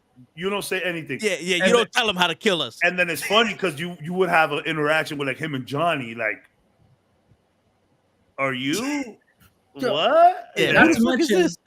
Now that you mention it, he did bring up Reed. To see Yeah. the original Mr. Fantastic in there would have been kind of cool too. Yeah. Johnny could have had someone else with him. It would have been cool to see Sue, like him and his sister, like still hanging out. Yeah, that would Like, have been still that there. Like What- him and No, if I they would've had- think it would have been imagine cool to they see show- him and the Thing. or that, yeah. Well, if they Because- would have showed Apollo rocks that represented the Thing, because Yeah. Cassandra probably would have ripped his ass apart. Yeah. Yeah. Because remember that, like, even though they were always constantly bickering, they were fucking actually real good Yeah, those are friends. boys. Yeah, or he could have been like, he's gonna say it. It's clobbering time. Flame on. Yeah, that would have been cool. Damn. Oh, man. I mean, and it's funny if they Let's would have rewrite done this if they movie. would have done a different Captain America, I would have been cool with that too. Yeah. But the fact that they went Johnny Storm on that, I'm Yo. not gonna lie, I Yo. was shocked. A 1980 something Captain America on the motorcycle. Yo, how That many would've been times did we crazy. call for Johnny Storm to show up in Multiverse of Madness? Yeah, Yeah. yeah. This was the real multiverse of madness. Yeah. This was. Yeah, This was it. This I was. said this would Now- be the perfect. And the irony of that whole not monologue, but him talking about like, hey, Wolverine, welcome to the MCU. It's kind of at a low point right now. Yo. The multiverse, it's just not really working, and it's like you kind of made it work in this movie. Yeah. Like, But that's what we needed: different worlds with different people. Yeah. That's what the multiverse of madness was missing. We saw Paint World Yeah. for 15 seconds. You Hey, know what I'm saying? Which I think could have been made the movie if we were in Paint World. That would have made the movie. That's what we need. We just need a whole But, yo, movie world. If you notice, Deadpool references the MCU. Yeah. He references the Avengers, but he doesn't reference anything that's happening in the timeline now, like the current situation. Yeah. He does say that he does mention everyone else's criticism of it, and that now you're in the MCU type shit. Right. But he never talks about how Tony's dead, Cap's dead. There's a black guy that's playing Captain America. He never mentions any of that. That would have been fucking funny. Because I'm thinking, even though he breaks the fourth wall, he doesn't know that universe. Yeah. Yeah, no, of course not. Although he was in Universe 616. And did you notice the writing? It said Sacred Timeline Yeah. 616. Yep. I was like, oh, that's interesting. And he went back to before Thanos did anything. So Tony was alive. So Yeah. so exactly. And then did he do that with Cable's little communicator Yeah, thing? yeah. Okay. Yeah, so he He told the mentioned it. TVA that he broke it after he got denied from being on the Avengers. An team. Avenger, and then that's when so the TVA came up to him afterwards, was Yeah. like, "Hey, we need you for something. Your world is cooked." Yeah, okay. Because, I mean, yeah, I thought it was mad interesting. They called it Sacred Timeline. Yeah. Have we seen it being called that? Only in Loki. Yeah. Yeah. Okay, cool. I love how they took so much from Loki. No, that, We gotta- and that was I think that was the other cameo I think so many people were waiting for. Was Loki? Loki. Yeah, I and, don't- yo, and That's the one I don't think you need. No, you definitely But they didn't do- need it, but I think that's what I people were still saying. want to know. he did need the I Wrecking still Squad. want to know why was Thor crying? Yep. Why was Thor crying? Yeah. all wanna know. Oh, okay. Funny you Yo, bring that up. that was some of the funniest. No. Yeah, So, yeah. so that is like the internet thing now. Yeah. It's like is everyone is asking on anything comic related, yo, but why was Thor crying? So I'm not crazy. that looked like Thor 2 footage when Loki was dying. It was just with Deadpool's face over it. Yeah. So some people are saying that it's not that, and that we may see that in Secret Wars, that same scene. I doubt it. I would think it's hilarious, but I doubt it. I saw one of the Easter eggs that when Cap throws the shield and Deadpool ducks and turns around in the Marvel shit. Yeah, that's their little nod to Gina Carano because she got fired from Disney with the Mandalorian shit. Yeah, and they're like they just erased all of Gina Carano's shit when she hit Colossus, and now he's just ducking the shield. Oh, I didn't get that. That's fucking funny. I didn't get that. Yo, that's what they said. It's a stretch, but there's. Speaking of which, before we continue, Gina Carano just won a major fucking thing in her lawsuit. Huge lawsuit. Yeah, she's now the lawsuit can go ahead against Disney, which means Disney's gonna have to bring to evidence the true reason that they fired her. And it's because of the political shit. That's what she's saying. Yeah. It's all shit that is if what she's saying is true, it was not actual cause to fire her. So I didn't know this. This is something I heard. She's from a rich family. She didn't need to fight. So from what I'm understanding, she got the money to go after them. Well, she's got the backing of Elon Musk. Elon Musk said that he'll pay for her legal fees. Yeah. Okay. Well, you know what? Good for her. I hope you take.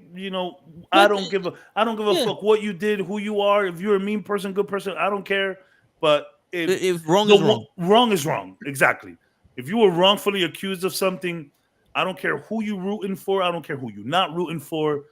As long as you're not disrespect. I think it was the whole the beep boop beep thing, and I'm sorry for even bringing that up, but like there was some connotations there. I don't know. Well, I think they said on one of her things she said something about Jewish people. It was a mix of. I think she attacked. They said she attacked the Jewish community, the LGBTQ community, and the vax. She was just throwing haymakers out there. So whatever. Like wrong is wrong. After we get off there, I want to know what that reference you made was about. Because I don't know. Yeah. We got to talk about the mask. Oh my god, that was so perfect. That timing was perfect. I love the mask. I loved it. That was perfect. The way they did it. Also, did you hear Madonna recommended the way to use the song in that sequence? Yeah. Like her, she made a suggestion. Do it like this. I just love the fact that when he put the mask on, he looked at him like, "My man, you've had that shit back there all this time." Yeah, for real. Like, why hasn't this been? He's like, "Oh, you saved it for the good, for the end. You saved the best for last." Yeah, I'm pretty sure he looked like he wanted to ask, "My man, what have you had that shit?" And he goes, "What kind of mileage do you get on those blowjob bars?" And he was like, "I'm sorry, I'm just jealous." I'm a catty bitch. Yeah, I'm a catty bitch when I'm jealous. Not for nothing. That's cool. But was I the only one that always laughed when he kept mentioning Little Knife? Yeah. Oh hell yeah, that shit was mad funny. I legitimately laughed in this movie. I laughed a lot. Like, I get it. Some people didn't understand the humor. Some people don't like Deadpool's humor. I get that. I feel the same way about Borderlands. The game Borderlands, the humor, not for me. So you're not going to watch the movie, huh? Absolutely, I'm not watching that. I mean, it's a video game movie, so maybe I'll watch it. I'll just some matinee shit, or maybe I'll just catch it on Flickster. Yeah, that's a matinee or a stream kind of movie. Yeah, or Movie 7. Yeah. Go to Redbox. Jeez. Bro, we can never have anything nice, man. I remember people were putting fake discs in Redbox. They were scanning the disc with the QR code on a piece of paper. Then they would put the piece of paper inside the Redbox sleeve, and then the Redbox didn't feel weight. They would just read the QR code, so it looks like you gave the disc back. How many times didn't I try to rent a video game only for it to be a piece of paper? We can't have nice things, bro. Redbox was a good idea. Should have never gave y'all motherfuckers money. Yeah, Word. Redbox was a good idea. Just people suck. Yeah. Redbox was a real good idea. Just here, rent this game for a couple of days. You don't gotta go nowhere. You don't gotta get a ship. Just go to your. You know, back in my days, I was called Blockbusters. God damn it! Exactly. It was. That's and again, like, are we just gonna like? Obviously, Netflix destroyed Blockbuster, but Blockbuster also had a bunch of people not returning product. Like, like how many? Or putting the wrong product in the putting box. the wrong product. Dude, like, we can't have nice things, bro. We can't have nice things. But back to the nice things we do have. Not only am I glad that he pulled the mask on, it looked fucking amazing. It looked great. Yeah, all those people that said Wolverine in the mask would look weird. Fuck you. Yeah, no. It looks great. You know what it is? Because everybody was so used to him playing the character without the mask. Yeah. No, but it fits so well. Like it was just finally. Like it clicked and it was like, you know what? This worked. This was the right way to do it and the right time to do it. Yo, also, God. I can't Blade. I guess Blade is my guy now. When he said, "Was born ready, motherfucker," you call me retarded? Yeah. I was like, he used the R word. You know what? My favorite interaction was the fact that, you know, Deadpool, Ryan Reynolds mentioned the fact that they're working together again. Yeah. And in the theater that I was at, nobody caught that. And I'm like, he's referencing Blade Trinity, guys. Like, come on. And look, I don't care what you tell me. He was more Wade Wilson than Hannibal King in that movie. Right? Yeah. That was just another opportunity for him to play Deadpool. You know? But I heard a lot of people say, you know, that like he was like auditioning to play Deadpool in Blade Trinity because that was some shit that Wade Wilson was saying. Yo, one of the producers, they said that one of the producers during the making of the movie handed Ryan Reynolds Deadpool comic book, was like, yo, you might want to look into playing this character. Well, and I think Deadpool in the comic books has referenced Ryan Reynolds. Yeah, he looks like him or something. Yeah. Well, my man, the good-looking Deadpool, he's like nice pool. Yo, my man, he was like, yo, who is this asshole? Yeah. And then he goes, he uses him as a shield. He goes, oh, you're the one that doesn't have the healing factor. Yeah, out of all of them. He keeps using him as the shield. Yeah. And he was like, no, I didn't. He jumped in front of the bullets. When his face blew up and you just see chunks, you literally saw chunks on Deadpool's face. I'm like, what the hell? Yo, did you guys see the video of the 4 cosmetic workers working on Ryan Reynolds for 8 hours straight? And he goes, this isn't right. And he just starts peeling off. He's like, sorry, guys, we got to do this shit over again. The guy's like, no, it was perfect. Was that a joke or did he literally go, nah, that's not how I haven't seen that. I didn't see the full version of that. I just saw the time lapse of them putting it on him. I didn't see that last part. All right, so yeah, they showed the time lapse. They finished, and he goes, "No, there's something off. No, that's not how it goes." That's gotta be a joke, man. And well, they didn't show the ending of it, but one of the guys was like, no, that's how it looked. This is perfect. And he literally goes, "No, we gotta do this shit again." But he had the look on his face like, we gotta do this shit again. And it ended there. You know what? I wouldn't put it past them if that was real, because this is the one character that Ryan Reynolds does not fuck around with. Yeah. And I believe if it's not right, he wouldn't fucking do it. And even if it took him another 8 hours, he would sit there until it was right.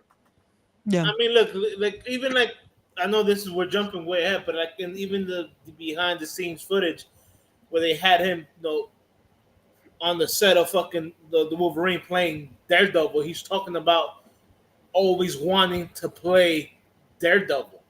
So yeah, I'm 100% with Cap. If it's not perfect, you know, I think this is the one character that he was like, no. Remember, he made that shitty ass fucking movie Green Lantern, just to have a chance to make Deadpool. Yep. So if it's not perfect, I can totally see him saying, no, we got to do it again. Yeah, this is his baby. I was Like he is Deadpool. Yep. wait, all this talk about people not in the theater not catching references. One, this is why I don't like going to movie theaters anymore, because to me there's no longer a communal fucking aspect to it. There's a lot of It's like you either casuals. get it or you don't. There's Two, mad casuals out there now. yeah.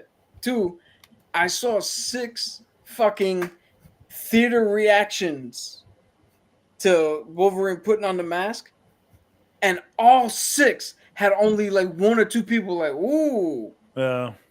There was no rapturous cheering or fucking going crazy. Like, I'm I not feel gonna, like- at least in the movie theater, when I went to go see the movie, that crowd, even though the interaction between Blade and Deadpool went over their head, when Jackman put on the mask, there was a lot of oh shit, like, oh, and I heard finally. Now, mind you, I was on Lincoln Center on 66 in the Dolby Center one.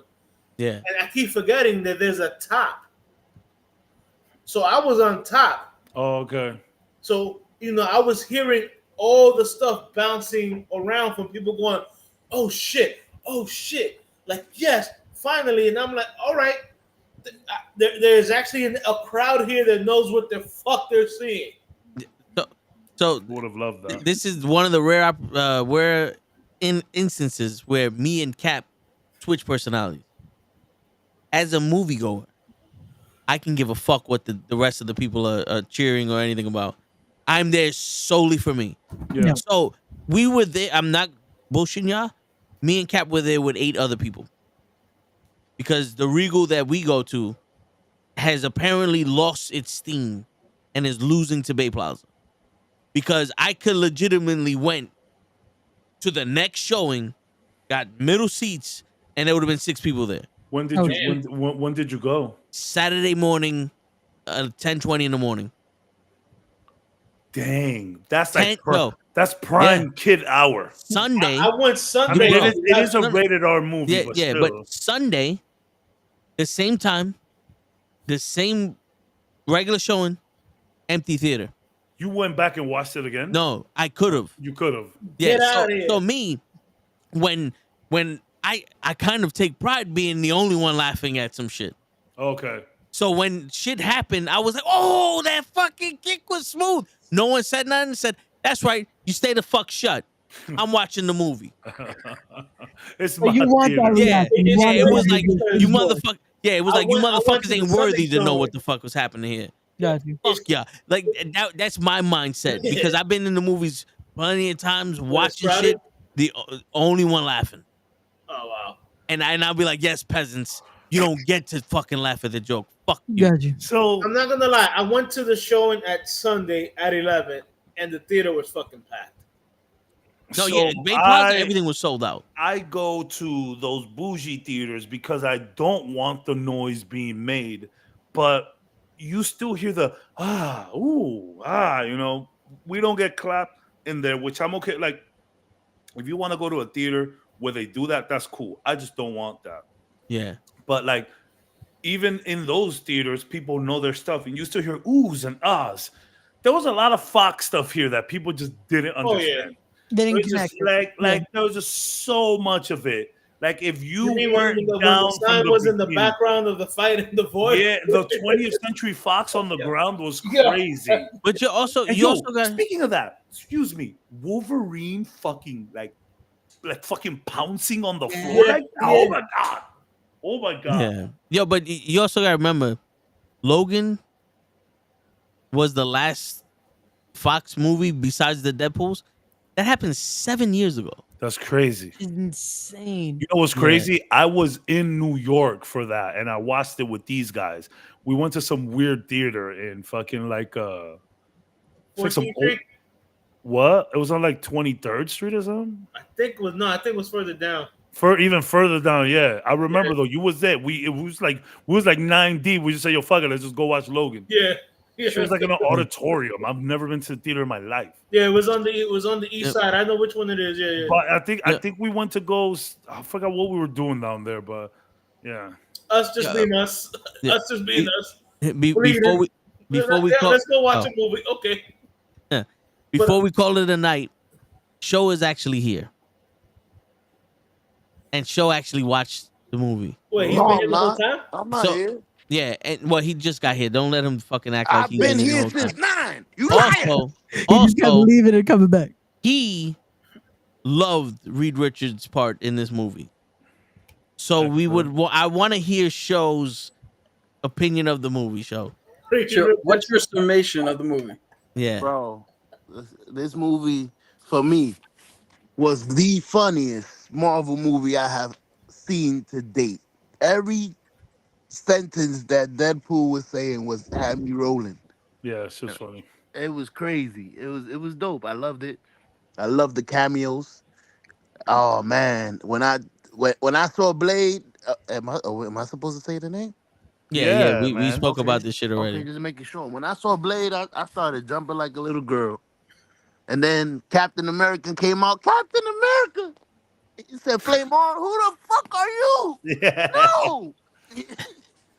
I had to look it up on the internet. Yo, was he on Fantastic Four? Is this? Oh, that was great. The way they brought him like that, probably surprised. Cap, did you know it was automatically the Fantastic Johnny Four? Storm. His Yeah, his Johnny character's Storm. name was Johnny Storm. Well, when he started talking and I heard the Boston accent, I knew it wasn't Captain America. Because fuck Boston.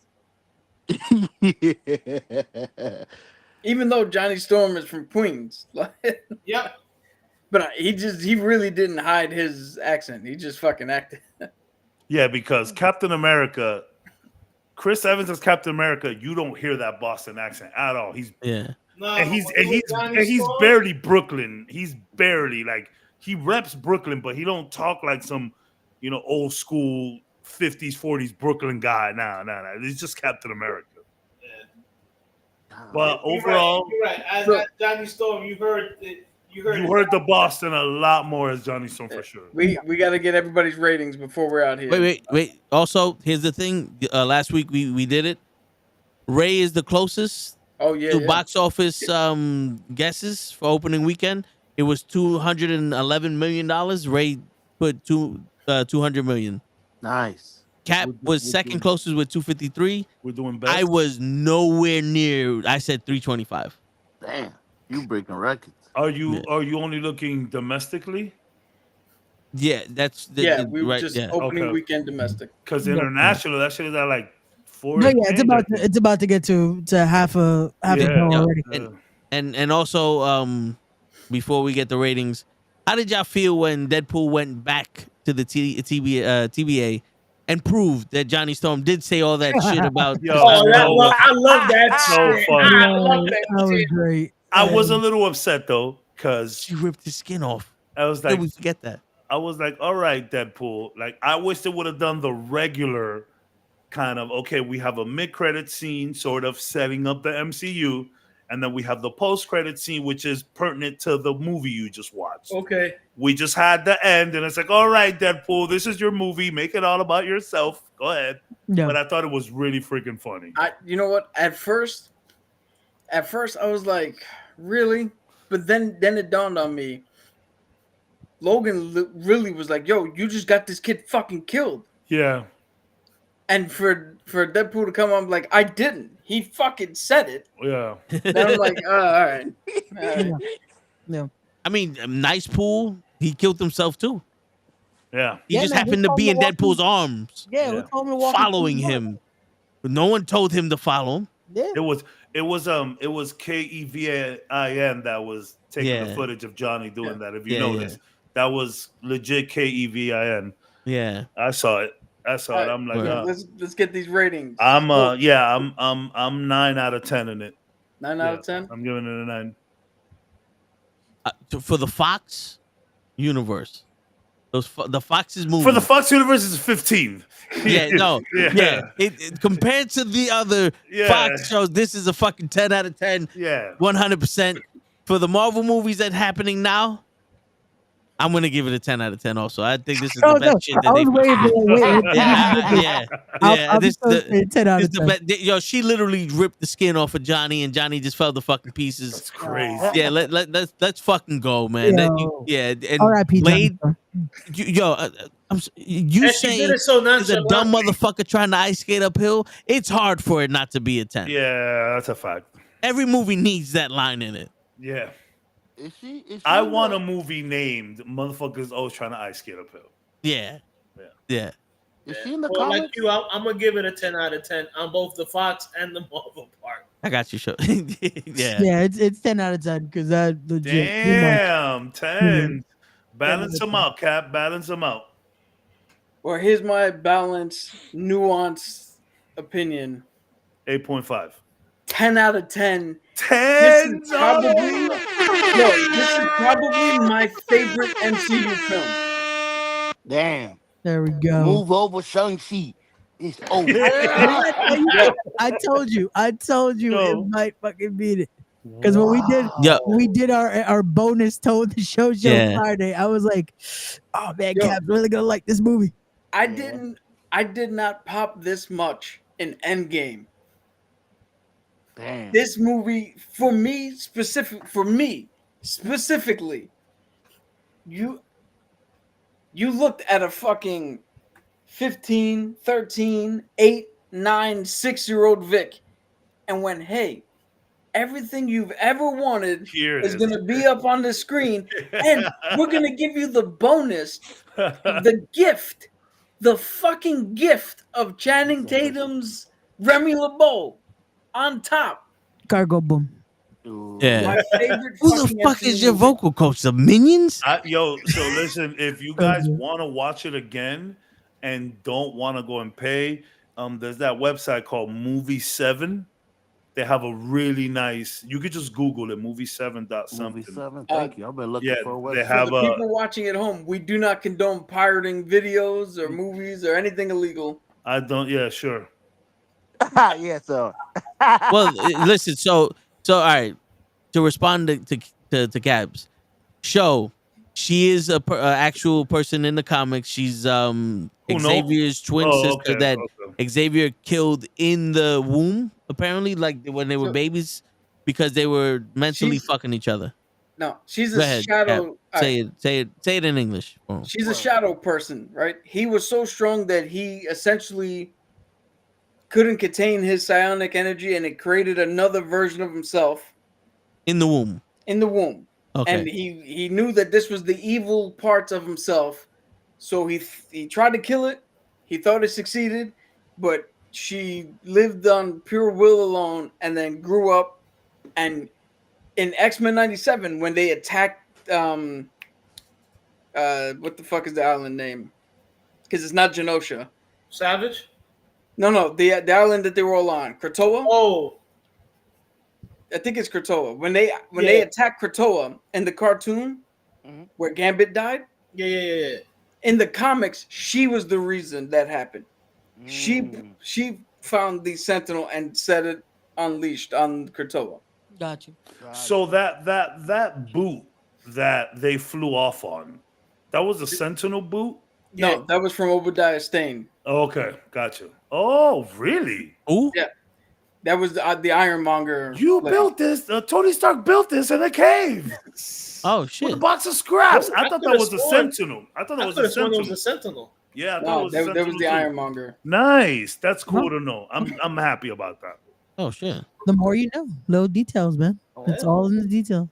Damn, I was the one that was. I gave it a 9. Hey, I'm gonna join You you the with that. balance. I'm still going with that 9 though, because You are a horrible person that hasn't grown up a bit. Hold on. Yeah, nah, just know. How did it feel, Cabs? You gave it a 9, you shill. Yo, bro. Yeah. Look at me. You love everything Disney. Always- You golden gatekeeper. Always trying to be different. Oh my god, look at this guy. Nothing makes you happy. So cynical. I'm so upset now. My life is terrible. 9 out of 10. Because you always trying to Let skate me guess, uphill. Cabs. You're cool. You didn't even watch The Acolyte. Yo, what I've been hearing about that show is not nice. Yo, bro, wait. Yo, you should go back and watch what we said to about it. I be popping in. Yo, and dude. like, damn. No, Not for send him nothing, the short. Cabs. Send him the short. Yo, Cabs, not for nothing. She-Hulk's looking good right now. I heard. No. I heard Acolyte is just like Did you see the short? It's funny too. I didn't send it, but you know what's funny? So GameSpot gave Deadpool Wolverine a 4 out of 10. Fuck them. What? But they gave Acolyte a 8 out of 10. Yeah, they're. Yo, that's why I'll say what I need to dying. say on. Yeah, and then IGN gave Deadpool and Wolverine a 7 out of 10. So I understand the 7 out of 10. And look, I understand that a review is a review. It's your review. But some reviews could be disingenuous. A 4 out of 10, that's like down there with some of the worst movies of all time. Yeah. Are you realizing what you're doing here? So what did you give Love and Thunder? That's exact a 6. Eight. They gave it a 6. Jesus, those ratings. You give Love and Thunder a 6 and you give Deadpool Wolverine a 4? Yo, that only goes to show me.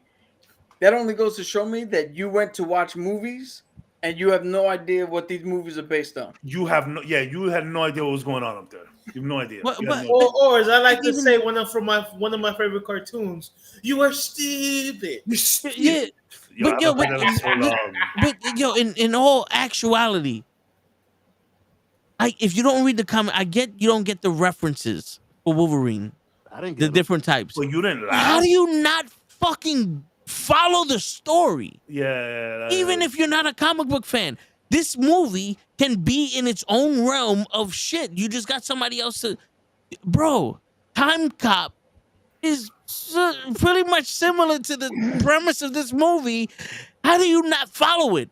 You have to be some kind of fucking idiot to not be able to follow the premise of this movie. I think you just So didn't even know the characters' names, and he enjoyed the movie. It's true. He said, "Who the fuck is this guy on fire?" Word. And he enjoyed the movie. Yeah, He thought Reed Richards was in it.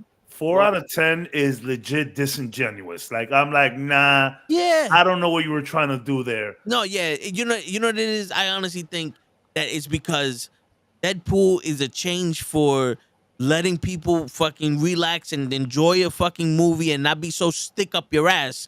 And the Acolyte is a change for having the LGBT community do something where that fucking show had nothing to do with the LGBT community.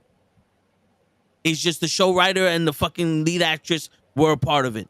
That show had nothing to do with that shit. But I honestly think that's a bias for that shit. And most people need to get that shit out their fucking head. Because like we said it before, you don't need to race swap or anything like that. You don't need to be biased for that shit either.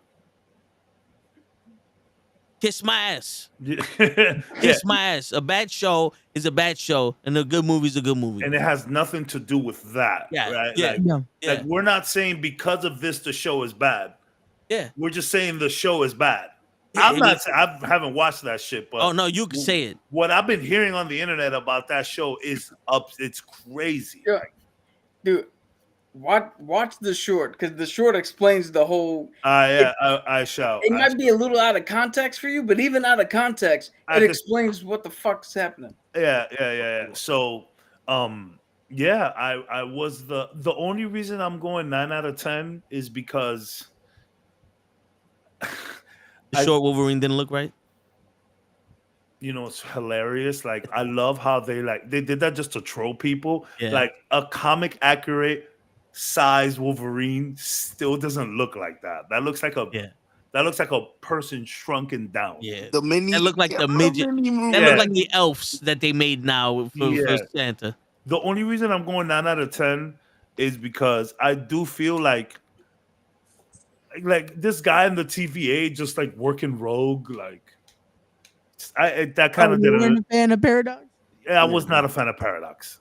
No. I was not a fan of But Paradox. no one made mention of maybe for a guy named Paradox, this makes sense that he would go rogue. Of course, of Like, course. I feel like that's just- been the and first then thing I Deadpool kinda- does is like, I don't know. Like the whole, I didn't like it, but it didn't detract me much. Gotcha. It didn't detract me much. That works. But I'm still hanging on that 9. But Hey, 9 is still a high score. yeah, That it's is very amazing. It's an high amazing. rating. Is it Ray? Hey, we gave it 10. If you're not 10, you suck. I didn't rate it. I think I didn't rate it. But Show, what's your rating? I'm gonna go with him. I'm gonna go with a 9, and it's because I'm No, waiting if for the 10. If I'm you're waiting- gonna if you're Right. gonna go with him, then Hellboy. fucking go. Yeah. Go with him. Go. Nah, Yo, just I play with can't you. give it a 10 because I'm waiting for that movie that's gonna bring it all together, bro. That was the movie. Avengers No, did that it for this me. was the movie that brought it all. Yeah, that You was. think you think there's No, not no. another What? Because Avengers in the? well, the thing is, he's the Fox movie, so he brought the closure and everything together from the Fox universe. Mm. So that's why you had all those X-Men references. You had Blade and Elektra and all those people from the Fox universe. Yeah. Bring it- Like this is the best end game we're gonna get for the Fox universe. Yeah, Yeah. For, So, for Fox. can I ask you a question? Is this your favorite Deadpool out of the three? Yes, for me. I watched them before I went to see 3. Good. I really like Deadpool 1 a lot. It has I was gonna say, I don't it think- has a funky ending, Yeah. but You know, this is my favorite Deadpool out of all three. This is my favorite Deadpool of all three, but I love two The because Juggernaut. of Colossus versus Juggernaut. Yeah, one of my favorite like iterations of any comic book character. I really love the way they did Juggernaut in part 2. I know it was CG, but Right. I just thought that worked for Yeah. He's a Juggernaut. monster. I You know, wanna to be say honest yes. with you, that works because Colossus can fight Hulk, Juggernaut can fight Hulk, and because they did fight him. They were Mhm. just as fucking big as he was. Yeah. Why would you make a normal fucking guy silver and now he's fighting the Hulk? No, he was that big. Love that. Yeah, I didn't Yeah. like I didn't like the little fat kid, but whatever. Yeah, fuck him. I didn't like that kid at all. Well, But I just what I was just your said that this is favorite? my What was your favorite favorite MCU movie. So I So guess Yeah. my answer is that this is my favorite Deadpool movie as well. this is There you your go. favorite MCU movie or funniest MCU movie? No, I said this is legit now my number one MCU film. Yeah, based off of the standards that he raised. So Winter Soldier. Over Nah. Winter Soldier, over Civil War, over Shang-Chi. It used to be No. Shang-Chi. Yeah. I'll give you Shang-Chi. Yo, Over Civil War's crazy Cap. Who are you? What So- y'all do to him? yo, Cap, text I me if told you're in you. trouble. I Civil told War you. wasn't even one for him. the same reason Text me if why you're in trouble. I didn't like Spider-Man is the reason why this was 10 times better for me. Wink if you need help. The reference was good. Fucking The references No, were correct. fucking So scroll. with the thing with Scroll. Spider-Man, that he knew all the stuff that was gonna happen, and it No, didn't so- happen. To, Here's the thing. I brought too much knowledge of all the other movies for me to allow the story they were telling to take place. Mm. Where here, me bringing all my knowledge of the comics and all the other movies was rewarded. Yeah. So that's the difference. And like I said, there's just so much shit in here that I was like, yo, I know that, I know that, I know that. I've been waiting to see that, waiting to see that, waiting to see that. It's too much for me personally not to put this up there. Do we see Wesley Snipes as Blade again? Hell yeah. I think we this leaves that door open for it. I no, but for the simple fact that that Deadpool said, "Hey, we had some people in the void. Can you go help them out?" And Yeah. we only see Daphne King. I don't think the other ones made it.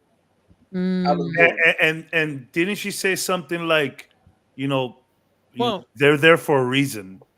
Like Well, she he kind of also- says something like that, like, they're there, like that's He- kind of where they're supposed to be. So he also said when Deadpool was about, yo, why don't we go fight? And he said, I don't give a fuck. He didn't mind being there. yeah, So I mean, you Blade, yeah. yeah. I mean, would I love to see him as a MCU character and maybe Blade again? Yeah. He still looks good. Yo, bro, I'm looks good. sorry. I'm sorry, but this motherfucker's the smoothest. If he played Lando Calrissian, I'll accept it. He's got to be the Star Wars smoothest motherfucker in Marvel now. The kick was smooth. He looks good. The way man. he talks is smooth. Like, I don't think that we saw Blade. I thought we saw Wesley Snipes. We saw Marvel God. Yeah, that's how Wesley Snipes. That's Marvel like, God. when he's not Deadpool's doing Marvel the interview. Jesus. Yeah, Wesley Snipes is Marvel God. Yeah, if you think you saw Wesley Snipes at a fucking grocery store and he ain't got a katana on him, that wasn't Wesley. That wasn't Wesley Snipes. Yeah, that's how he walks around in public. Yeah. And on that note, Forgot my sword. Shit. My sword. Yo. But yeah, he didn't have that sword in the movie. He had the little machete. nah, he took the kukri. Yeah. Which is the dope fucking knife to begin with. But I would have loved to see that sword. yeah. And unfortunately, fellas, on that note, Yeah. We've been going on for a minute. Yeah. well, Welcome back, I gotta be in Cab. the office tomorrow, so Word. Yeah. Cabs, you know you are always welcome here. Yeah. All you need to do is send the text and I'll send the link. I'll see. Once we get a lot more settled in, we still got boxes everywhere. And Yeah, shit. yeah. Hey, bro. I'll holla at y'all boys. Yeah. It was great movie. Yep. I'm so shocked that Cap said what he said.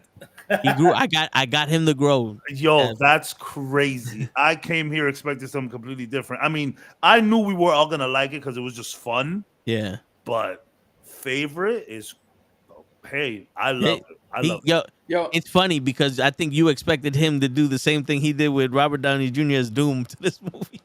Basically, yeah. Like, Dude. I knew we were gonna like it because it's just so fun. Yeah. A fun flick. At the end of the day, whatever problems you have with this movie, there's just underlying fun, right? Yeah. But favorite MCU movie, I did not expect that. Yo, I couldn't have had a happier ending coming out of this movie if I went to a Thai massage parlor. And on that note, ladies and gentlemen, it is your friendly neighborhood knuckleheads signing out.